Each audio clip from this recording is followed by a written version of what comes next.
integrated teaching. We are very much honored that our respected principal sir, vice principal sir, and honorable professors of different departments are present with us, and we are very much delighted to have them with us.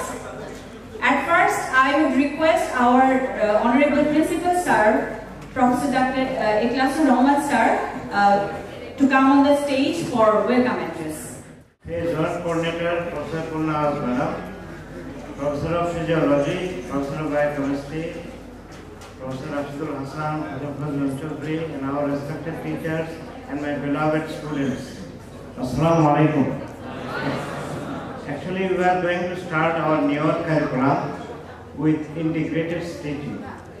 Integration is very important because medical science is, it has been said that it is teacher-centered. It should be student-centered. And it is actually facility-based, it should be problem-based, and it is mostly teaches in the tertiary level hospital and where the community needs are being ignored.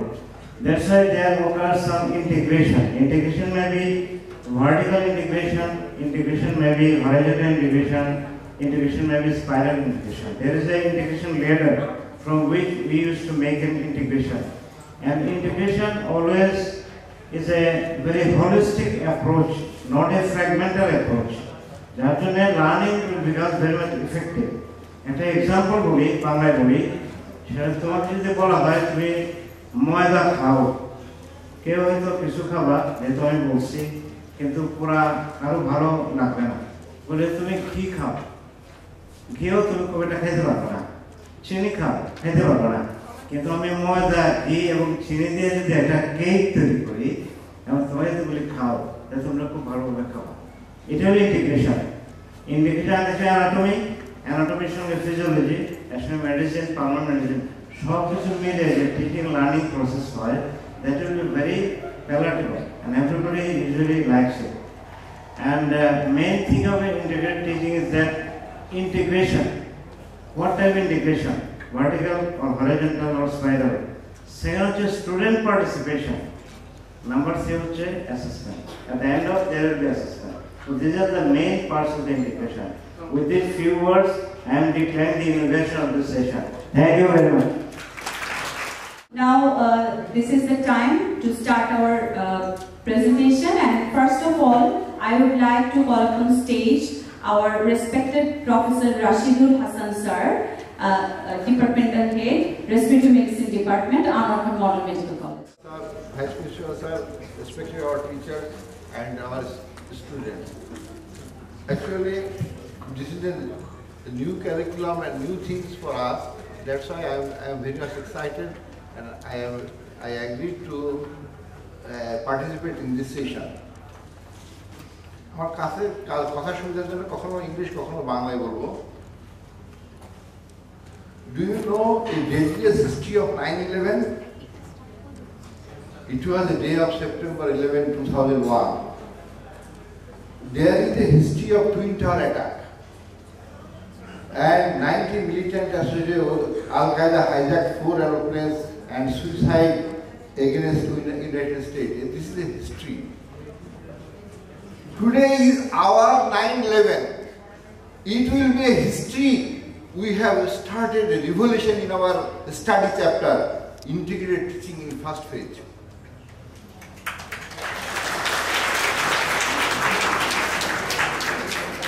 We started integrated the anatomy, physiology, biochemistry, clinical medicine, first year student. It was our dream. আমি যখন first ইয়ারে ভর্তি হলাম, সবার জীবনে গল্প আছে। তা আমাদের অ্যানাটমি স্যার ছিলেন একজন, খুব নাম করা প্রফেসর চিন্তা হলো। উনি এসে আমাদের 34th গ্রেজ অ্যানাটমি, এই অ্যানাটমি বইটা রেখে এপিডায়াস করে দিত। একজন আমাদের স্টুডেন্ট লাইন বাই লাইন দেখতো, আর উনি এখানে দাঁড়ায় মুখস্থ বলে দিতেন। দাড়ি কমা কোনো কিছু মিস করতেন না। আমরা আশ্চর্য দেখতাম যে কীভাবে সম্ভব একটা অ্যানাটমি গ্রেজার পুরো মুখস্থ। এটা ছিল তখনকার টিচিং, যে অ্যানাটমি মুখস্থ করে ফেলো, ফিজিওলজি মুখস্থ করে ফেলো, there is no integration with medicine, no integration with pathology, no integration with any subject. এবং এইটা থেকে উত্তরণ today's session. So we shall started যখনই evidence-based medicine হয়, start with a case. So this is a evidence-based medicine. We shall start a medical history of COPD by Department of Medicine, then anatomy by respirator by video presentation, and then a physiology presentation with physiological practical spirometry, then diagnometry, then small COPD drama. So this is the active student participation. They are not in passive voice, they are in active voice. And then presentation with some simile with asthma and COPD. Do you know what is sympathy and empathy? Sympathy is a feeling of pity. সবাই করুণা করতে ভালোবাসি। একটা ফকির দেখলে আমরা কি করি? তাকে 500 টাকা দিই। কিন্তু empathy is a term to ability to understand someone feels the problem. যখন 1975-এ আমাদের 3 বন্ধু আমরা ঠিক করলাম যে ফকিরের নিয়ে আমরা একটা গল্প, একটা নাটক করব। তার ফকির তো আগে আমাদের নিজেদের হতে হবে। 3 দিন আমরা ফকিরের ড্রেস নিয়ে বাসায় বাসায় ভিক্ষা করলাম। এটা একটা আলাদা ফিলিংস, আলাদা জগৎ এবং আলাদা একটা অনুভূতি যে একটা মানুষ কিভাবে কষ্টে থাকে এবং কিভাবে লাঞ্ছিত বঞ্চিত হয়। So sympathy is a relief of mind, just কিছু টাকা দিলাম, problem solve. But then followed by anatomy, then physiology, then normal spirometry, then diagnostic presentation.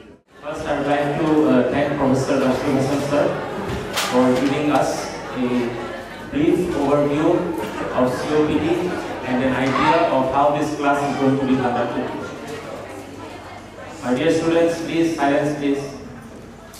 So as you have all seen, you have got an idea of which system we are going to be discussing today.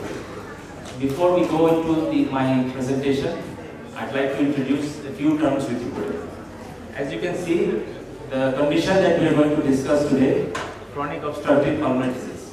Now, what is the meaning of the word chronic? When we have a condition that is developing over a long period of time, that is called chronic. And when we are dealing with a condition that's involved for a short period of time, that is called acute.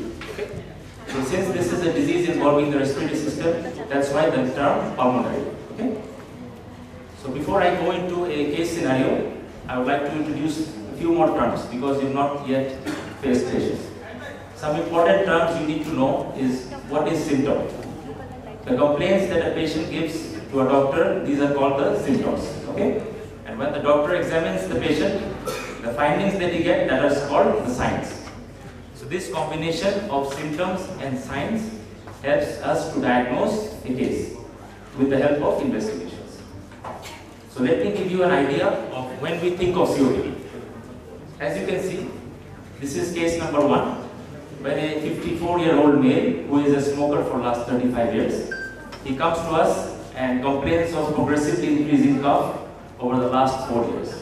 It is now productive, there is some mucus production, and he sometimes has some difficulty in breathing. This is a scenario when we think of COPD. He is a smoker, 20 cigarettes, he smokes for last 35 years, and by means of examination and investigations, we come to a conclusion he is a patient of COPD. Let me introduce you to a second case. This is a 58-year-old male. He is a smoker for 25 years, presenting with progressively increasing difficulty in breathing for last 5 years. This is another scenario where we think of COPD. He has difficulty climbing even 1 flight of stairs. He is a smoker for last 25 years.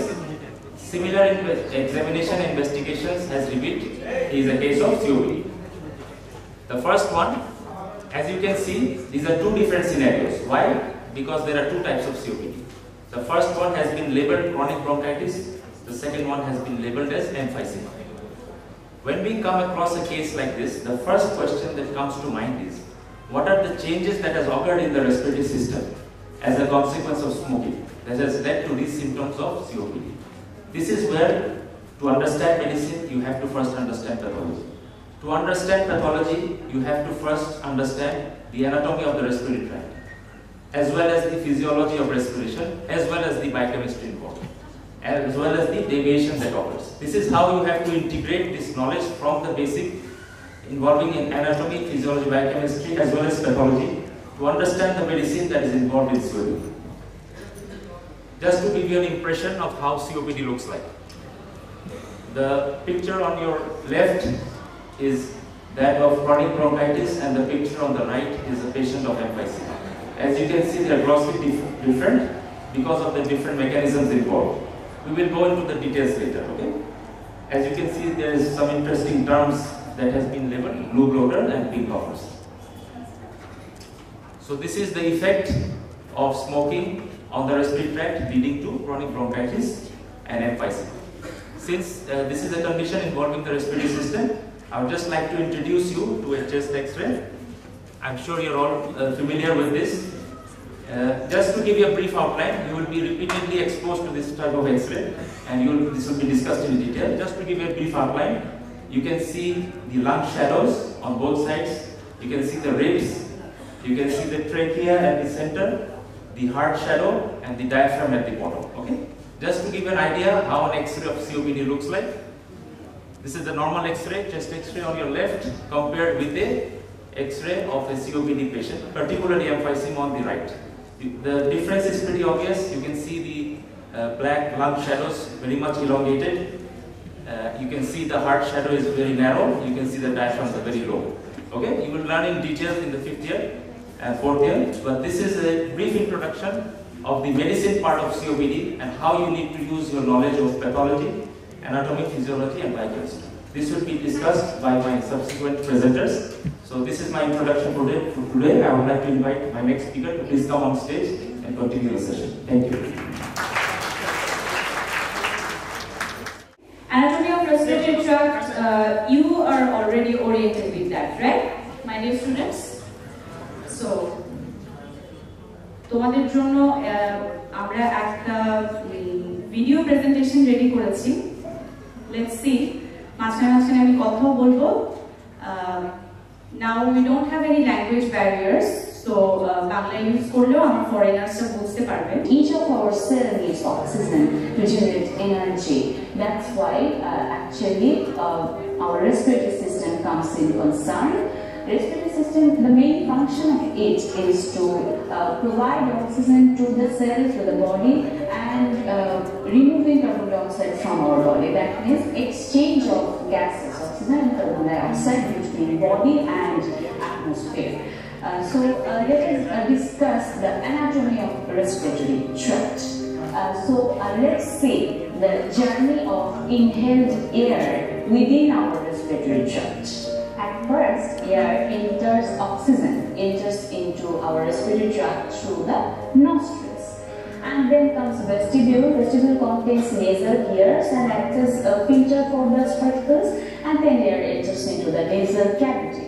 Nasal cavity contains 3 mucosa-covered bony projections named the nasal turbinate or the concha, and they are separated by nasal meatus. They actually increase the surface of contact between the inhaled air and the nasal mucosa. Nasal cavity that is separated from the oral cavity by the hard palate, bony hard palate, and the muscular soft palate. So then from the nasal cavity, air enters into the pharynx that has actually 3 parts: nasopharynx, oropharynx, and laryngopharynx. From nasal cavity to the pharynx, there is actually a 90-degree bending. From the pharynx, air enters into the larynx, and among the cartilage, laryngeal cartilages, epiglottis is an important cartilage because during the air passage, epiglottis remains open. And during the food passage, this epiglottis covers up the laryngeal inlet, and that actually prevents entry of any of the food particles within the air passage that can be a deadly condition in some cases. So actually, food bolus must be prevented to enter into the air passage, and epiglottis does this. Larynx. Larynx is also responsible for our voice production. There of vocal cord and vocal fold. So that vocal fold is remain closed, the windpipe. We all know that trachea is made up of 16 cartilaginous, C-shaped cartilaginous ribs. আচ্ছা, এখানে আমরা একটু pause করি, একটু কথা শুনি। Till now, কি বলেছি আমরা? আমরা বলেছি যে passage of air. Passage of air বলতে গিয়ে we all know that our whole respiratory tract is separated into two zones, right? One is very good, conducting zone. Another one is respiratory zone. So we are now entering into our conducting zone. And what is conducting zone? What's the function of conducting zone? Conducting zone actually conducts the air. এখানে কিন্তু কোনো gaseous exchange হয় না, তাই না? আমরা জানি তো এখানে কোনো গ্যাসিয়াস এক্সচেঞ্জ হয় না, only conduction of air. So trachea আমরা উইন্ড পাইপে চলে এসেছি এবং এর পরের সিকোয়েন্সগুলো কি হয় আমরা একটু দেখি এখন। And the C-shaped ribs are deficient posteriorly, then the trachealis muscle is present. So air is right লাঙে কয়টা লোব? লেফট লাঙে দুইটা। তাহলে ট্রাকিয়াটা যখন সাবডিভাইডেড হলো, when trachea is subdivided into two principal bronchi, then those principal bronchi will be further subdivided into lower bronchi. এক পাশে তিনটা আর এক পাশে দুটা, তার মানে লোয়ার ব্রঙ্কাইয়ের অ্যামাউন্টটা সংখ্যাটাও কিন্তু ওইভাবে হবে। সো তারপরে secondary bronchi, and this secondary bronchi will in turn divides into tertiary bronchi or segment. 23 orders of subdivision occurs, right? 23 orders of subdivision A ultimately কি হয়? ওই যে সার্কুলার বেলুন শেপ কি ওগুলোর নাম কি বলো? alveoli, right? alveoli হয় আলটিমেটলি টোটাল ব্রঙ্কিয়াল ট্রিটা হয়। এখন এই ব্রঙ্কিয়াল ট্রিতে কতটুকু কন্ডাক্টিং জোন, কতটুকু রেসপিরেটরি জোন সেটা আমরা একটু দেখি। Tree airway contains smooth muscles, and as the diameter of the tube. Respiratory tract epithelium. What is the respiratory tract epithelium? Very good. Pseudostratified ciliated columnar epithelium, right? Pseudostratified. Actually, it's single layered or multi-layered? Right, single layered. But columnar. The height of the cells are more than the width, right? Columnar cells will be present. এখন যখন এই respiratory টিউবগুলোর diameter কমতে থাকে তখন কিন্তু আস্তে আস্তে এপিথেলিয়ামের হাইটটা কমতে থাকে। দ্যাটস ওয়াই আমি কিন্তু বলেছি যে এপিথেলিয়াম গেটস থিনার, ঠিক আছে? এপিথেলিয়াম আস্তে আস্তে এটার হাইটটা কমতে থাকে এন্ড স্মুথ মাসেলের অ্যামাউন্টটা বাড়তে থাকে। আর কার্টিলেজ ছিল উপরের দিকে কন্ডাক্টিং জোনে টিউব প্যাটেন্সি মেইনটেইন করার জন্য কার্টিলেজ প্রেজেন্ট ছিল। নিচের দিকে আস্তে আস্তে কিন্তু কার্টিলেজটা থাকে না, চলে যায়, ঠিক আছে? কার্টিলেজটা তখন আর থাকে না, কারণ তখন আমাদের রেসপিরেটরি জোনে এসে তখন আমাদের গ্যাসিয়াস এক্সচেঞ্জের দরকার হয়। Larynx, trachea, and bronchial tree. They contain ciliate respiratory zone, and respiratory zone actually it starts from the respiratory bronchiole, and from the respiratory bronchiole air enters into the alveoli. These are microscopic circular air sacs, and alveoli are collected in the alveolar sac, and most of the alveoli এর বাইরে কিন্তু সুন্দর একটা capillary network আছে। এই capillary network যেটা, সেই capillary নেটওয়ার্কের যে এন্ডোথেলিয়াল সেল আছে এবং আমাদের যে alveoli হচ্ছে থিন একটা লাইনিং এপিথেলিয়াম আছে যেটা হচ্ছে টাইপ 1 সিম্পল স্কোয়ামাস এপিথেলিয়াম। এখানে একটু বলি, এখানে আমরা কিন্তু যে স্ট্রাকচারটা দেখতে পাচ্ছি বড় করে ভিউ করে দেখানো হচ্ছে। In this structure we can see the blood air barrier, okay? That is the another alternative name, respiratory membrane. Respiratory membrane or blood air barrier, through this gaseous exchange actually occurs. My next speaker will explain it more. আমার কাছে হচ্ছে আমি এখানে তোমাদেরকে স্ট্রাকচারটা আরেকবার একটু বলে দিতে চাই। স্ট্রাকচারটা একদম ভেতরে alveoli-তে কয় ধরনের সেল আছে? There are 3 types of cells in the alveoli. Type 1 pneumocyte, এগুলো হচ্ছে simple squamous cell, type 2 pneumocyte and alveolar macrophage, right? এখন রেসপিরেটরি মেমব্রেন ফর্মেশনে টাইপ 1 pneumocyte আসলে টেক পার্ট করে। এগুলো কি? Simple squamous epithelium. And we all know that epithelial actually rests on a basement membrane. So the second layer of the respiratory membrane will be the basement membrane on which the simple squamous epithelium type 1 pneumocyte will rest. And then the interstitial space, capillary basement membrane and then capillary endothelium. What is the lining epithelium of capillary? As it is a blood vessel. Right, endothelium, that is the simple squamous epithelium, right? These all together form the respiratory membrane and ultimately gaseous exchange occurs in the respiratory membrane. এর মধ্যে একটা blood air barrier তৈরি হয় যেটাকে আমরা respiratory membrane বলি এবং এখানে আসলে মূলত গ্যাসিয়াস এক্সচেঞ্জটা হয় এবং এই গ্যাসিয়াস এক্সচেঞ্জটা কেন হয় by the process of diffusion we all know that alveoli, the air in the alveoli, it is rich in oxygen. So here the oxygen concentration is more, but within the blood, due to cellular respiration, the blood is rich in carbon dioxide. So their carbon dioxide concentration is more. So if you think of the oxygen from higher to lower concentration, it diffuses. And if you think of the carbon dioxide is in higher concentration in the blood.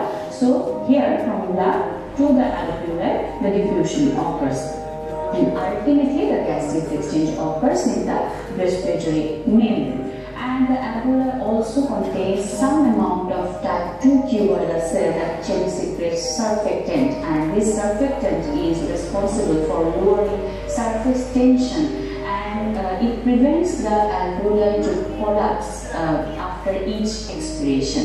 এখন আমরা যদি একটু লাংসে চলে আসি লাংসের যে main টিস্যুটা যে stroma form করে that is the elastic tissue and লাংসের বাইরের দিকে যে কাভারিংটা আছে সেটাকে প্লুরা বলে আমরা সবাই সেটা জানি প্লুরার দুটো লেয়ার আছে একটা ভিসারাল লেয়ার আর একটা হচ্ছে প্যারাইটাল লেয়ার এবং এই দুটো লেয়ারের মাঝখানে যে স্পেসটা আছে সেটা হচ্ছে প্লুরাল স্পেস এবং এখানে একটা all time একটা নেগেটিভ প্রেসার ক্রিয়েটেড হয় যেটাকে আমরা ইন্ট্রাপ্লুরাল প্রেসার বলি ইন্ট্রাপ্লুরাল প্রেসারটা যেহেতু নেগেটিভ থাকে সো আমাদের লাংসটা অলওয়েজ এয়ারকে ইনহেল করার জন্য ওপেন থাকে and within the lung cavity এখানেও আরেকটা প্রেসার আরেক ধরনের প্রেসার ক্রিয়েটেড হয় যেটাকে হচ্ছে ইন্ট্রাপালমোনারি প্রেসার বলা হয় ওকে সো এই দুটো প্রেসার হচ্ছে responsible for our respiration inspiration and expiration and আমি একটু এই শর্ট বলছি যে আমাদের যে ইন্সপিরেটরি মাসলগুলো আছে সেগুলো কিন্তু রেসপন্সিবল আমাদের টোটাল সেগুলো আসলে mainly responsible respiration is equals to inspiration plus expiration, right? We inhale air, that process is active process. Inspiration occurs actively, so inspiratory muscles actively তারা হচ্ছে ইন্সপিরেশনটা করে and inspiratory muscle গুলো মেইনলি ডায়াফ্রাম আমরা যে air inhale করি এটার জন্য আমাদের thoracic cavity যে ডায়ামিটার গুলো আছে তিন ধরনের diameter anterior posterior transverse and vertical diameter এগুলোকে কিন্তু আগে ইনক্রিজ হতে হয় বাড়তে হয় ঠিক আছে okay so the vertical diameter of the thoracic cavity will be increased by the diaphragm downward displacement of diaphragm contraction of diaphragm okay and the anterior posterior diameter will be increased by movement of ribs there are two movements of ribs basically তোমরা দুটো movement করেছো আরো movement আছে আমাদের sir বলবেন so anterior posterior diameter will be increased by palm handle movement of ribs and the transverse diameter will be increased by bucket handle movement of ribs very good so inhalation procedure এর জন্য basically the diaphragm and the intercostal muscles সেগুলো যখন contract করে তখন আমাদের ইন্সপিরেশনটা হয় এবং অপোজিটলি সেগুলো যখন রিল্যাক্স করে তখন আমরা এয়ারকে এক্সহেল করি that's all from my side about the respiratory tract anatomy thank you very much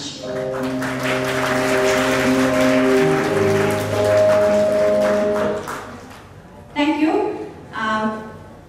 একটু আমি তোমাদের কাছ থেকে একটু ফিডব্যাক চাইছি সেটা হচ্ছে তোমরা যে প্রি টেস্টে কোশ্চেনটা ফেস করেছো সেই কোশ্চেনে কিন্তু প্রেজেন্টেশন থেকে কোশ্চেন ছিল তাই না এন্ড তোমাদের যেটা পরবর্তীতে অ্যাসেসমেন্ট হবে সেখানেও কিন্তু প্রেজেন্টেশন থেকে কোশ্চেন থাকবে so thank you very much now I want to give the floor to physiology department This topic was very much related that is COPD. Its anatomical and physiological and biochemistry part will be discussed. It's a very nice program and you are enjoying, I think so. And I want to give thanks to Respiratory Medicine Department, Physiology, Anatomy and Biochemistry Department teachers and all the facilitators over here assisting in this giving logistic supports. And we are very much proud of you being with us in the participation of the integrated teaching program. You will have to learn many things, and this is the way in which the advanced process of learning is being introduced in our curriculum. Thank you very much. I am Dr. Ami, lecturer from Physiology Department. Today I am going to present the parts of respiratory system. After the end of this session, we will be able to learn about the respiratory membrane, pulmonary volumes and capacities, and spirometry.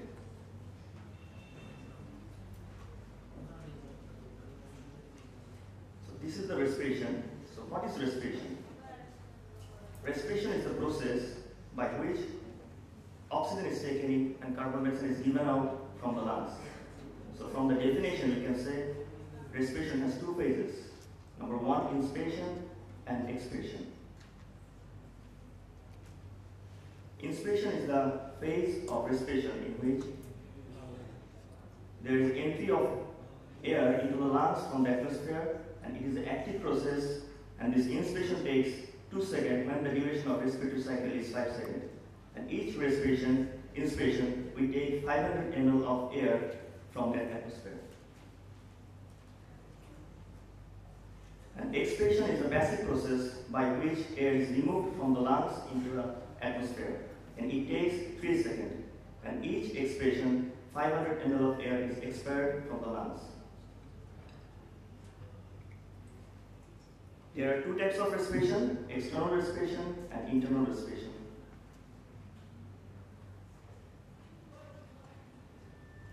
External respiration is the exchange of gases between the lung alveoli and pulmonary capillary across the respiratory membrane. In this process, pulmonary capillary blood gains oxygen and loses carbon dioxide by simple diffusion.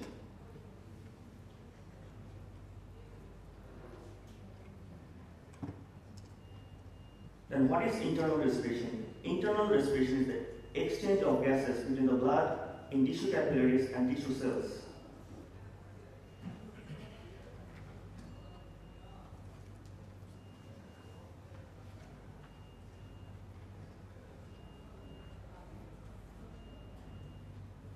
Capillaries.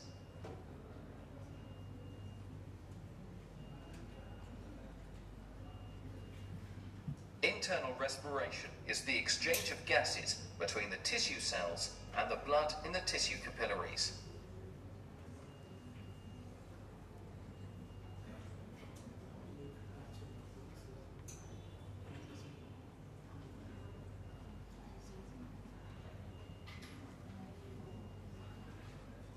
So in internal respiration, the tissue capillaries loses oxygen to the tissue cells and gains carbon dioxide from tissue cells. This is the summary of respiration. So in external respiration, there is exchange of gases in between the environmental parts, and in internal respiration, there is exchange of gases between the blood and cell. Now we will discuss about the respiratory membrane. What is respiratory membrane? Respiratory membrane is a thin tissue barrier through which gases are exchanged between the alveolar air and the blood in the pulmonary capillaries. And the thickness of this membrane is about 0.6 micrometer, and the surface area is about 70 meters square.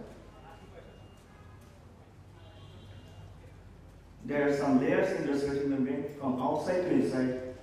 The first layer is layer of fluid containing surfactant that lines the alveolus. Next one is alveolar epithelium, then alveolar epithelial basement membrane, then thin interstitial space, next capillary basement membrane and capillary endothelial membrane. This is the figure of respiratory membrane. We can see the first layer is surfactant layer, next one is alveolar epithelium, third one is basement membrane, then capillary basement membrane, and in between the basement membrane there is interstitial space, and the last one is capillary endothelium.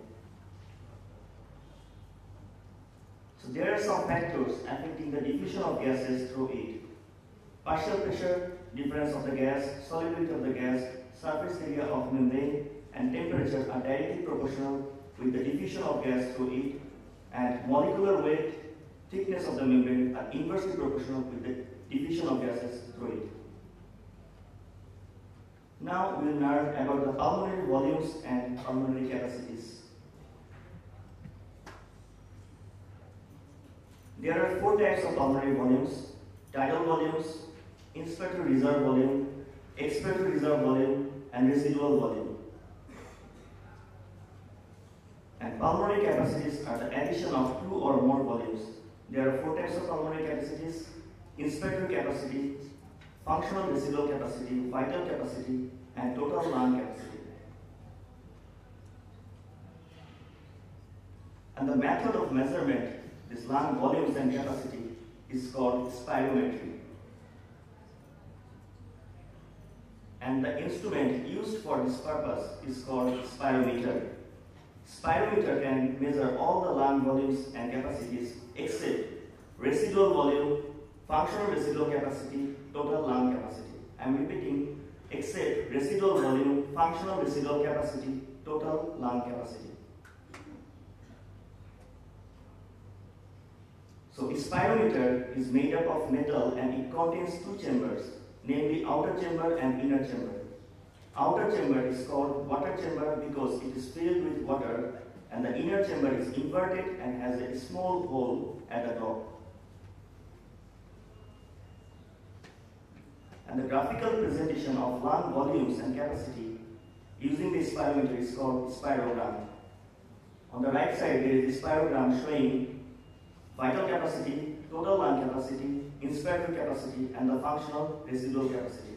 And the left side showing tidal volume, inspiratory reserve volume, expiratory reserve volume, and residual volume. Now we'll know about the tidal volume.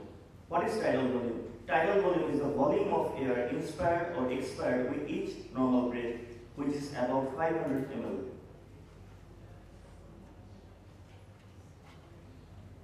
And inspiratory reserve volume is the maximum extra volume of air that can be inspired forcefully after completing a normal tidal inspiration, which is about 3000 ml.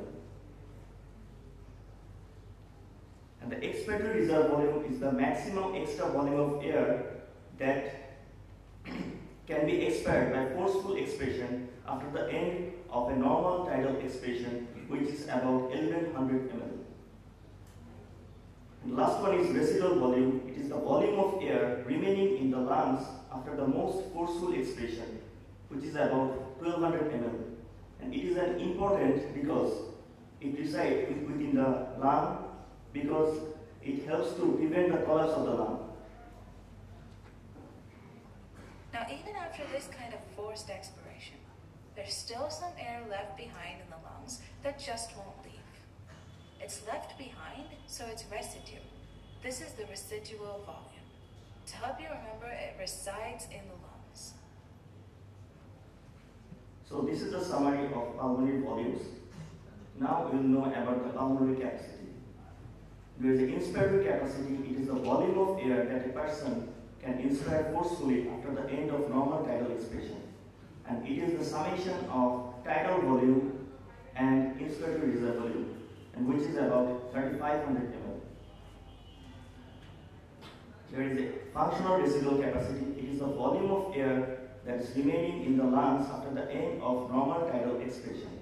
And it is the summation of expiratory reserve volume and residual volume, which is about 2300 ml. And the vital capacity, it is the maximum volume of air that a person can expire forcefully after a forceful inspiration. And it is the summation of inspiratory reserve volume, tidal volume, and expiratory reserve volume. And the amount of vital capacity is about 4600 ml. And the total lung capacity, it is the maximum volume to which the lungs can be expanded with the greatest possible inspiratory effort. And it is the summation of all lung volumes, which is about 5800 ml. This is the summary of pulmonary volumes and capacities. On the right side, you can see at the core there is a residual volume, then expiratory reserve volume, then tidal volume and inspiratory reserve volume.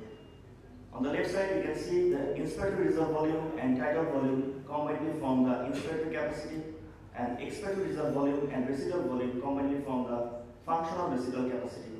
And on the right side, inspiratory reserve volume, tidal volume, and expiratory reserve volume combinedly form the vital capacity, and all the volume combinedly forms the total lung capacity. Now we will discuss the vital capacity more elaborately. We already know the vital capacity is the maximum volume of air that a person can expire forcefully after a forceful inspiration. And in case of male, it is 4600 ml. But in case of female, it is 20 to 25% less than the male, and which is about 3100 ml. There are two types of vital capacity: slow vital capacity and forced vital capacity. What are the importance of this vital capacity? Vital capacity is an important lung function test which gives an idea about the strength of respiratory muscle, physical fitness, efficiency of lung, and progress of different pulmonary diseases such as asthma, COPD, and emphysema. There are some factors that affect the vital capacity. In case of young age, it is more, but it is less in older age. And in case of female, it is less due to the less surface area, short thoracic case, and less muscular strength. And the size and shape of the individuals is directly proportionate with the vital capacity. And in lying position, vital capacity is low. In upright position, it is greater, and in slightly reclined position, it is highest. And in pregnancy, vital capacity is low, and in some lung disease, vital capacity is decreased. Now, we'll know about the FEV1 and APC ratio. What is FEV1? The full form of FEV1 is the forced expiratory volume in the first second, which is the fraction of the vital capacity expired during the first second of forced expiration, which is about 3600 ml. So the ratio is about 80%. And the normal range in between the 70 to 85%.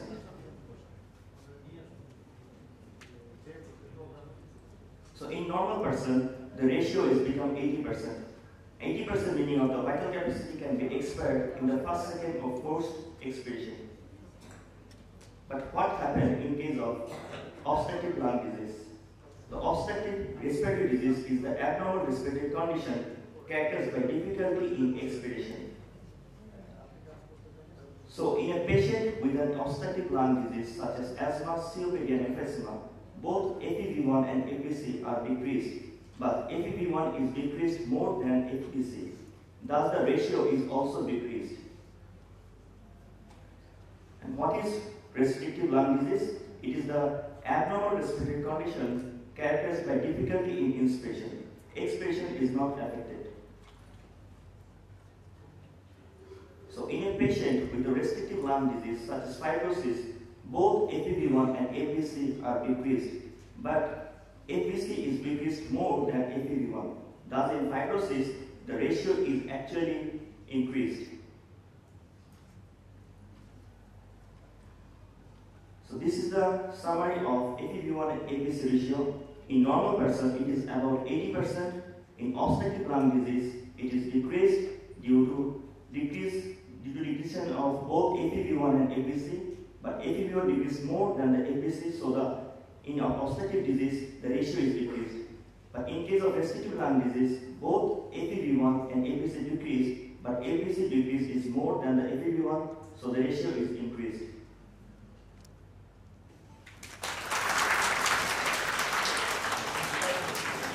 Assalamu alaikum. I am Dr. Abdullah Kafi Khan, lecturer, Department of Biochemistry.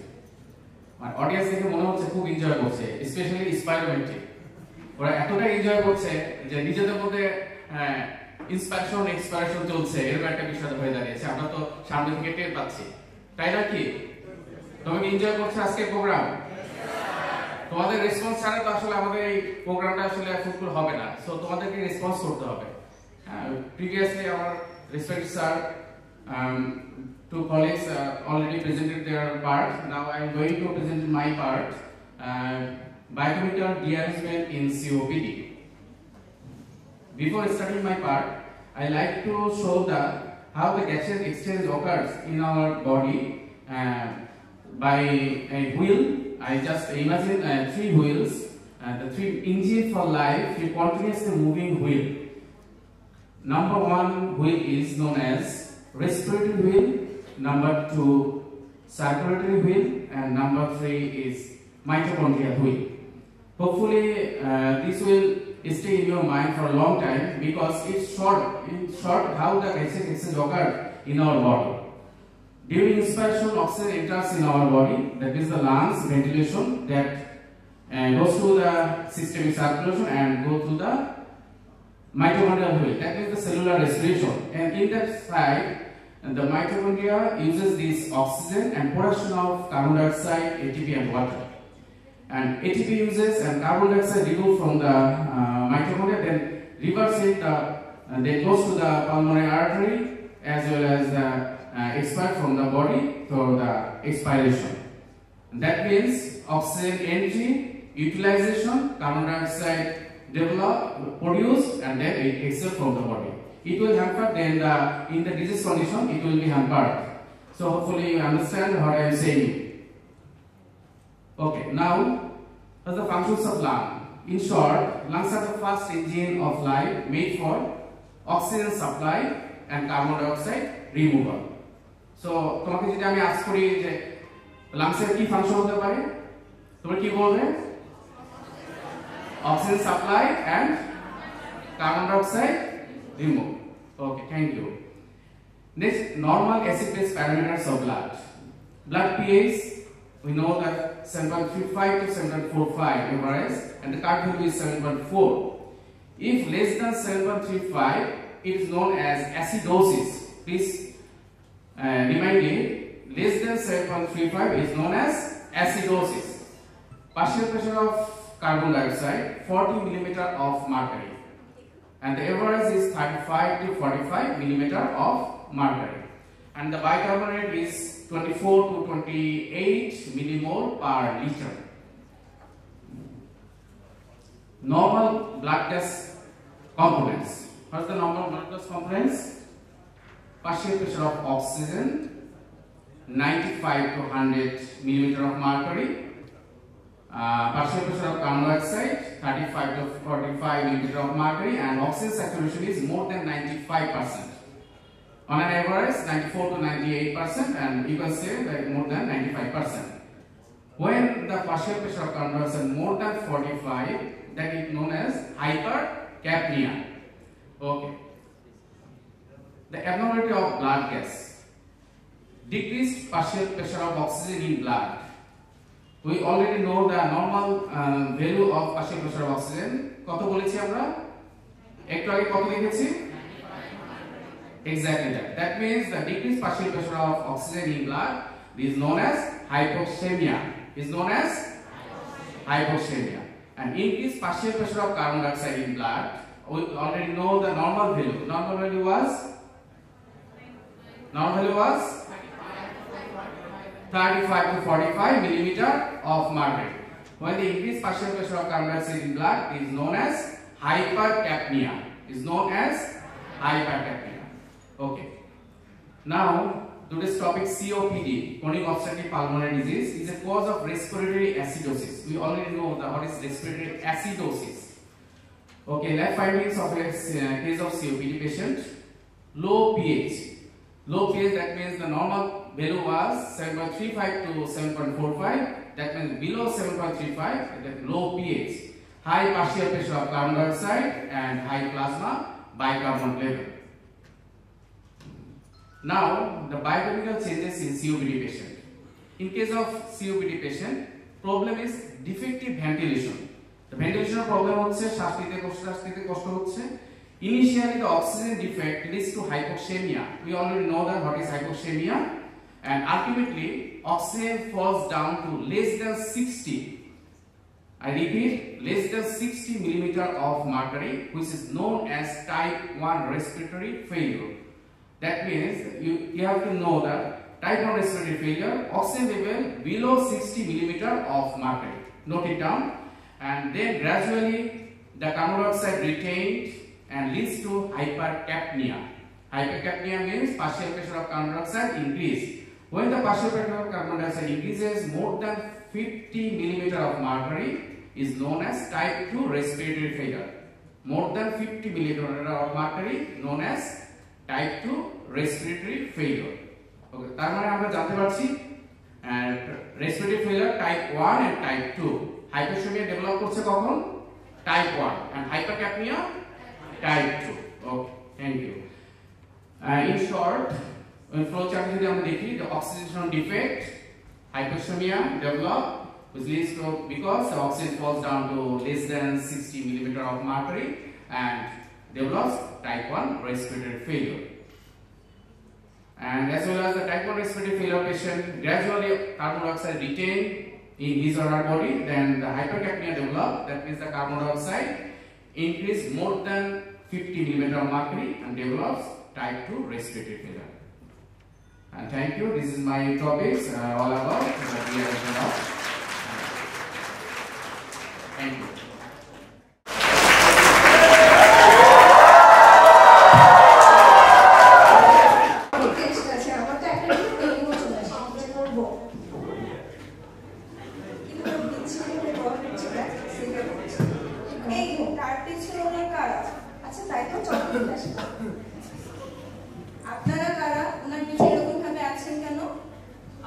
Chronic bronchitis, আমি emphysema, আমি asthma, আর একসাথে আমরা chronic obstructive pulmonary disease. আমি emphysema, আমার chronic bronchitis ভাইকে নিয়ে COPD করি। আবার মাঝে মধ্যে আমরা অ্যাজমা ভাইকে নিয়েও সিওপিডি করি। আর মাঝে মাঝে আমি আর অ্যাজমা মিলেও সিওপিডি হই। আচ্ছা, উনি এরকম ভাবে কাশছে কেন? ওনার কাশটার কারণ হলো ক্রনিক ব্রঙ্কাইটিস। বিগত 20 বছর ধরে প্রতিদিন 20টা থেকে 15 থেকে 20টা করে সিগারেট খাচ্ছে। আর এর সাথে ধোঁয়া, সিগারেটের ধোঁয়া, সর্দি কাশি, ঠান্ডা আর ইনফেকশন তো লেগেই আছে। আর এরই জন্য ওনার রেসপিরেটরি ট্র্যাক্টে এসেছে বিকট পরিবর্তন। কি পরিবর্তন? ওনার রেসপিরেটরি ট্র্যাক্টে যে গবলেট সেলগুলো ছিল সেগুলো ফুলে ফেপে হয়েছে হাইপারট্রফি। আর সংখ্যাতেও বেড়েছে অনেক, যাকে বলে হাইপারপ্লেজিয়া। আর স্মুথ মাসলগুলো বেড়েছে অনেক, যাকে আমরা হাইপারট্রফি তো বলছি। আর এরই কারণে ওনার রেসপিরেটরি ট্র্যাক্ট হয়ে গেছে অনেক সরু। আচ্ছা, ওনার এরকম সমস্যা কতদিন ধরে আছে? গত 2 বছর ধরে প্রতি বছরে 3 মাস এরকম সমস্যা থাকছে। সারা রাত বুকে কফ জমছে আর সারা সকাল এইভাবে কাশছে।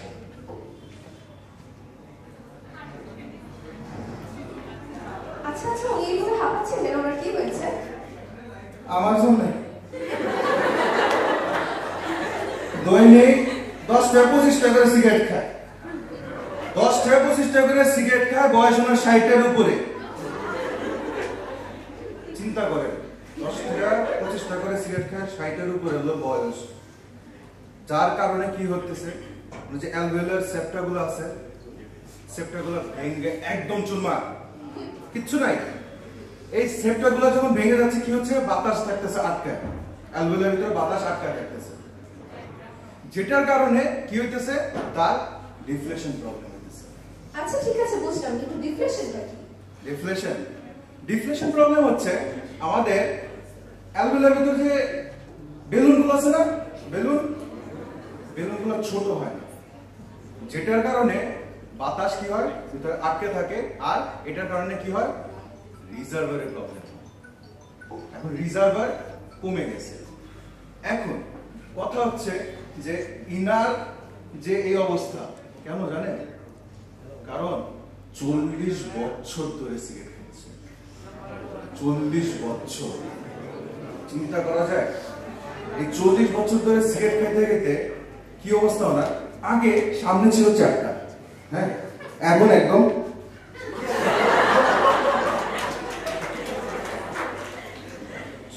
সামনে এমন, পিছেও এমন।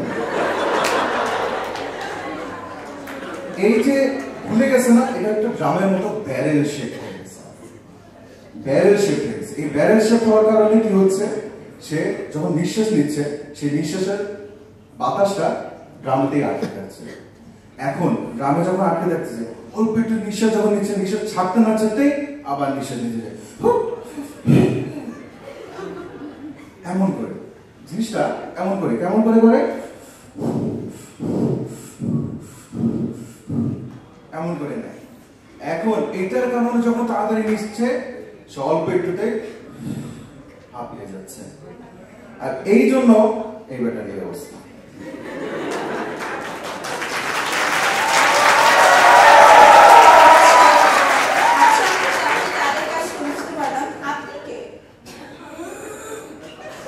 ঠান্ডাজনিত ভাইরাসের সংক্রমণে আসলে, হাসলে বা কাঁদলে আমার বুকে চাপ, বুক থেকে শ্বাসশব্দ বারবার বের হয় বলে আমার নাম অ্যাজমা বা হাঁপানি।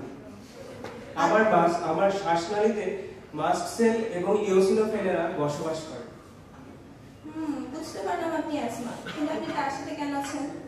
ফুলের রেণু, ঘরের ধুলা এবং রাস্তার ধুলাবালি এবং ঠান্ডাজনিত ভাইরাসের সংক্রমণে এলে মাস্ট সেল এবং ইওসিনোফিলের সেল এক্সট্রাক্ট সাইটোকাইনস আমার শ্বাসনালীতে ছাড়ে এবং তা মিনিটের মধ্যেই শুরু হয় বুকে চাপ, শ্বাসকষ্ট এবং বুক থেকে বারবার শ্বাসশব্দ বের হয় বলে আমার নাম হাঁপানি বা অ্যাজমা। ধূমপান আর ধোয়া, সাথে শহরের ধুলো, এরই মাঝে আমাদের পথ চলা। ধোয়া থেকে কাশ, অর্জন করি শ্বাস, শ্বাসকাশ দুর্গ, COPD এই রোগ।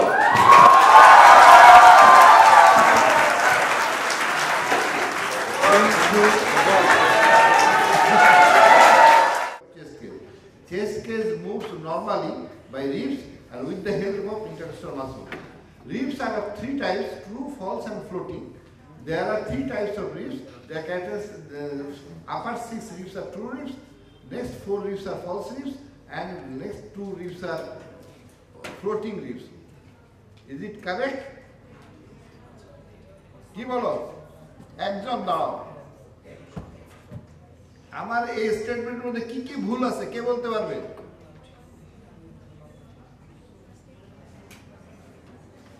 এগুলো ভুল ধরতে হবে, ভুল ধরা না শিখলে তো পারবা না।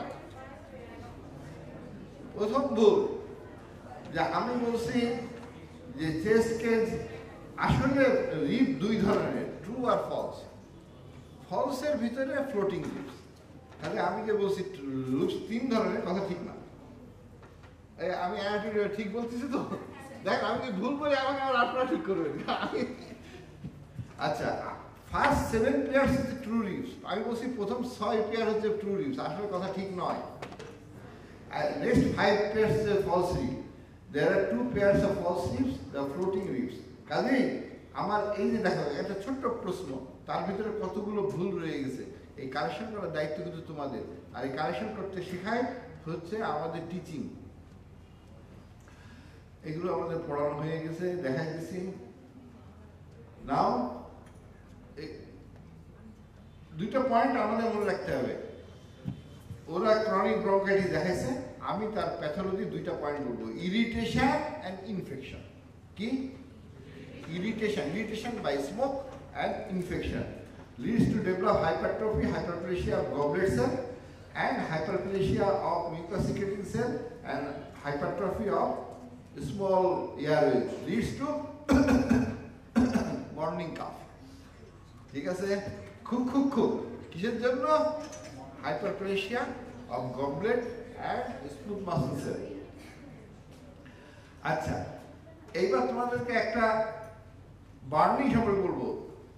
পাটকাঠিতে আগুন লাগাই দিলাম, এটা একটা বার্নিং। আরটা হচ্ছে তুষের আগুনের আগুন, দেখছো? স্যাপ ফায়ার, তুষের আগুনে দিকি করে জ্বলে। তো এমফাইসেমা লাংয়ের অ্যালভিওলাতে ইনফ্লামেশন বা বার্নিং হচ্ছে খুব স্লো প্রসেস, ওভার 20 ইয়ার্স। এই জন্য এটাকে বলা হয় ইরিটেশন অ্যান্ড স্মোল্ডারিং। একটা হচ্ছে irritation and infection, chronic bronchitis. Irritation and smouldering, তুষের আগুনে জ্বলা, ultimately leads to develop a lung to this type. This is a emphysema. So chronic bronchitis and emphysema is a COPD. আমরা যদি দেখি, this is the anatomical picture, histological picture of COPD, আর এটার আমরা যদি HRCT করি hyperinflated lung and some bulla present, অর্থাৎ emphysematic space. Now air movement, lungs এ air movement তো আমরা লাংয়ের মুভমেন্টে বাতাস তো দেখতে পাই না, কিন্তু আমরা পানি দেখতে পাই। আমি পানি দিয়ে আমরা চিন্তা করব বাতাসের মুভমেন্টটা। স্লো ফ্লো, প্রথম হচ্ছে ফ্লো। আমরা স্পার্মেটিকে কয়টা জিনিস দেখছি? দুইটা জিনিস, একটা হচ্ছে ফ্লো আর একটা হচ্ছে ভলিউম। একটা হচ্ছে গতি মুভমেন্ট আর একটা হচ্ছে amount. How fast, how much, how fast, how much, কত দ্রুত ফেলতে পারছে আর কতটুকু ফেলতে পারছে। ঠিক আছে, কাজে স্লো আমাদের অবস্ট্রাকটিভ লাং ডিফেক্ট মানে এয়ারওয়ে ডিফেক্ট, আর পালমোনারি ফাইব্রোসিস মানে রেস্ট্রিকটিভ ডিফেক্ট। আমরা এখন সিওপিডি নিয়ে আলোচনা করছি, that means obstructive lung defect, there is obstruction in the airway. কাজে এই যে দেখো কত স্পিডে পানি যাচ্ছে, দ্যাট মিনস এয়ার এন্টার করতেছে এবং বেরোচ্ছে, বাট যখন অবস্ট্রাকশন তখন পানি এরকম স্লো হয়ে গেছে। এরপরে হচ্ছে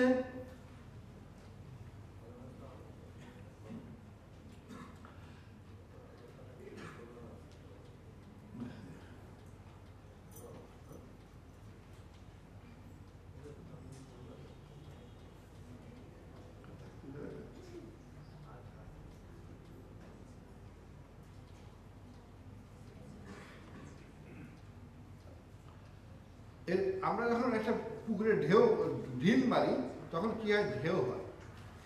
যখন আমরা শ্বাস নেই তো বাতাসটা ব্লো হয়, বাতাসটা ফ্লো হয়, তারপরে লোয়ার পার্ট অফ রেসপিরেটরি ব্রঙ্কিওলে যায় ঢেউ সৃষ্টি করে। It is wave, that wave moves from centre to periphery.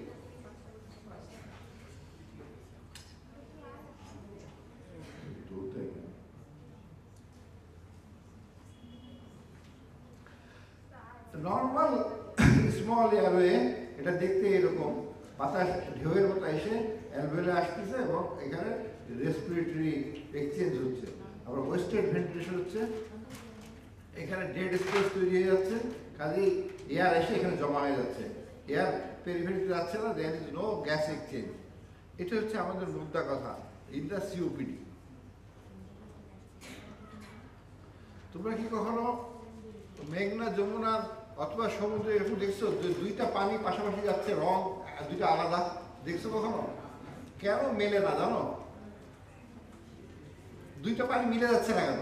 ওইদিকে একদিকে ঘোলা পানি, একদিকে পরিষ্কার পানি, দেখা যাচ্ছে না কেন?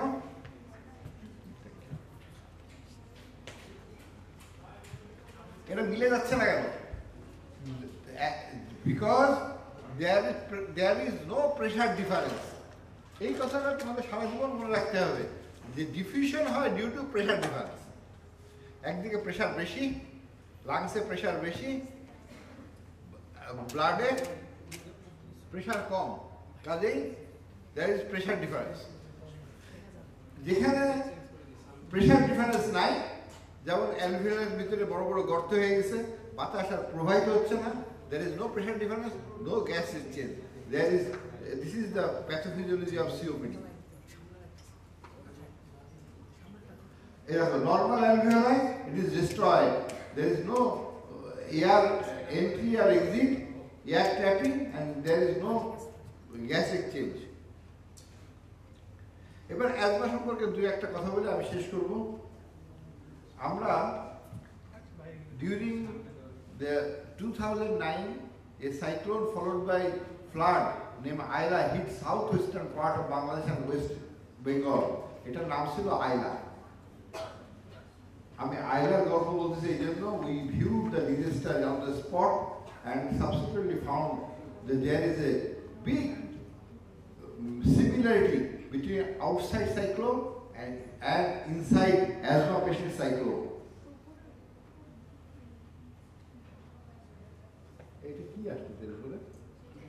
Within few hours, 176 people died. It was a NASA picture showing cyclone, কিভাবে cyclone হয়, তার এফেক্টে কিভাবে ঝড় হয়।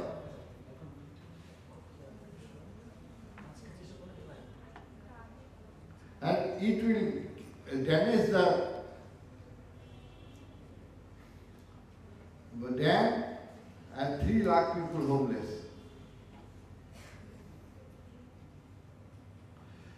This is asthma.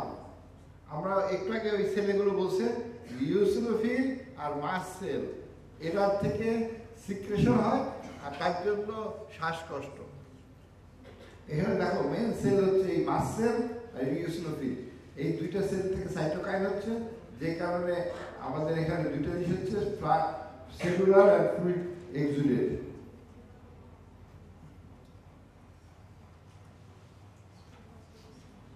এখন আমাদের সিমিলি দেখো, এটা হচ্ছে সাইক্লো আর এটা হচ্ছে মাসসেল। মাসসেলের সাথে অ্যান্টিবডি আইজি মিলছে, আর যখনই অ্যালার্জেন ট্রিগার ফ্যাক্টর ফুলের রেণু অথবা ভাইরাস আসতেছে, সাথে সাথে এইভাবে একটা সাইক্লোন সৃষ্টি করতেছে উইদিন মাসসেল। এটা হচ্ছে সাইটোকাইন রিলিজ, ডিগ্রানুলেশন বলি আমরা, degranulation. Little after cyclone little life, এটা হচ্ছে নর্মাল এপিথেলিয়াম। তোমাদেরকে অ্যানাটমি টিচার পড়াইছেন, মেইনলি হচ্ছে কলামনার এপিথেলিয়াম, তার সাথে other serous cell, goblet cell, এটা dendritic cell, alveolar macrophage, type 1 type 2 lymphocyte. These are the epithelium, full epithelium destroyed in asthma. আর যখন অ্যাজমা হয় ইন্টারনাল একটা প্রোটেকশন মেকানিজম আসে, যেমন এই বাড়িটা ওয়াটার হায়াসিন থেকে নিজেকে ঘিরে ফেলছে বাঁচানোর জন্য, লাইক দ্যাট এই পেশেন্টের বেসমেন্ট মেমব্রেনে দেখো একটা কোলাজেন ডিপোজিশন হয়েছে। এটা হচ্ছে ইন্টারনাল কোলাজেন ডিপোজিশন, এটা হচ্ছে ইন্টারেস্টিং। এবং এই কোলাজেনটা ডিপোজিশন হয়েছে ফর প্রিভেনশন। এইগুলো তোমাদের পরে ক্লাস হিস্টোরিতে পড়াবে, টাইম জাংশন থাকে, সায়েন্স জাংশনগুলো খুলে যায়। কাজেই এই for protection develops subepithelial collagen deposition. So some radar system আছে to understand strength of cyclone. আমাদের radar সিস্টেমের নাম কি? স্পাইরোমেট্রি। স্পাইরোমেট্রি আর বডি ওয়েট। আমাদের বলছে স্পাইরোমেট্রি তিনটা জিনিস দেখা যায় না, কি কি? রেসিডুয়াল ভ্যালু, এফআরসি আর টিএলসি। এগুলো দেখার জন্য আলাদা একটা বক্স আছে, তাকে বলে বডি বক্স বা বডি প্লেথিসমোগ্রাফি।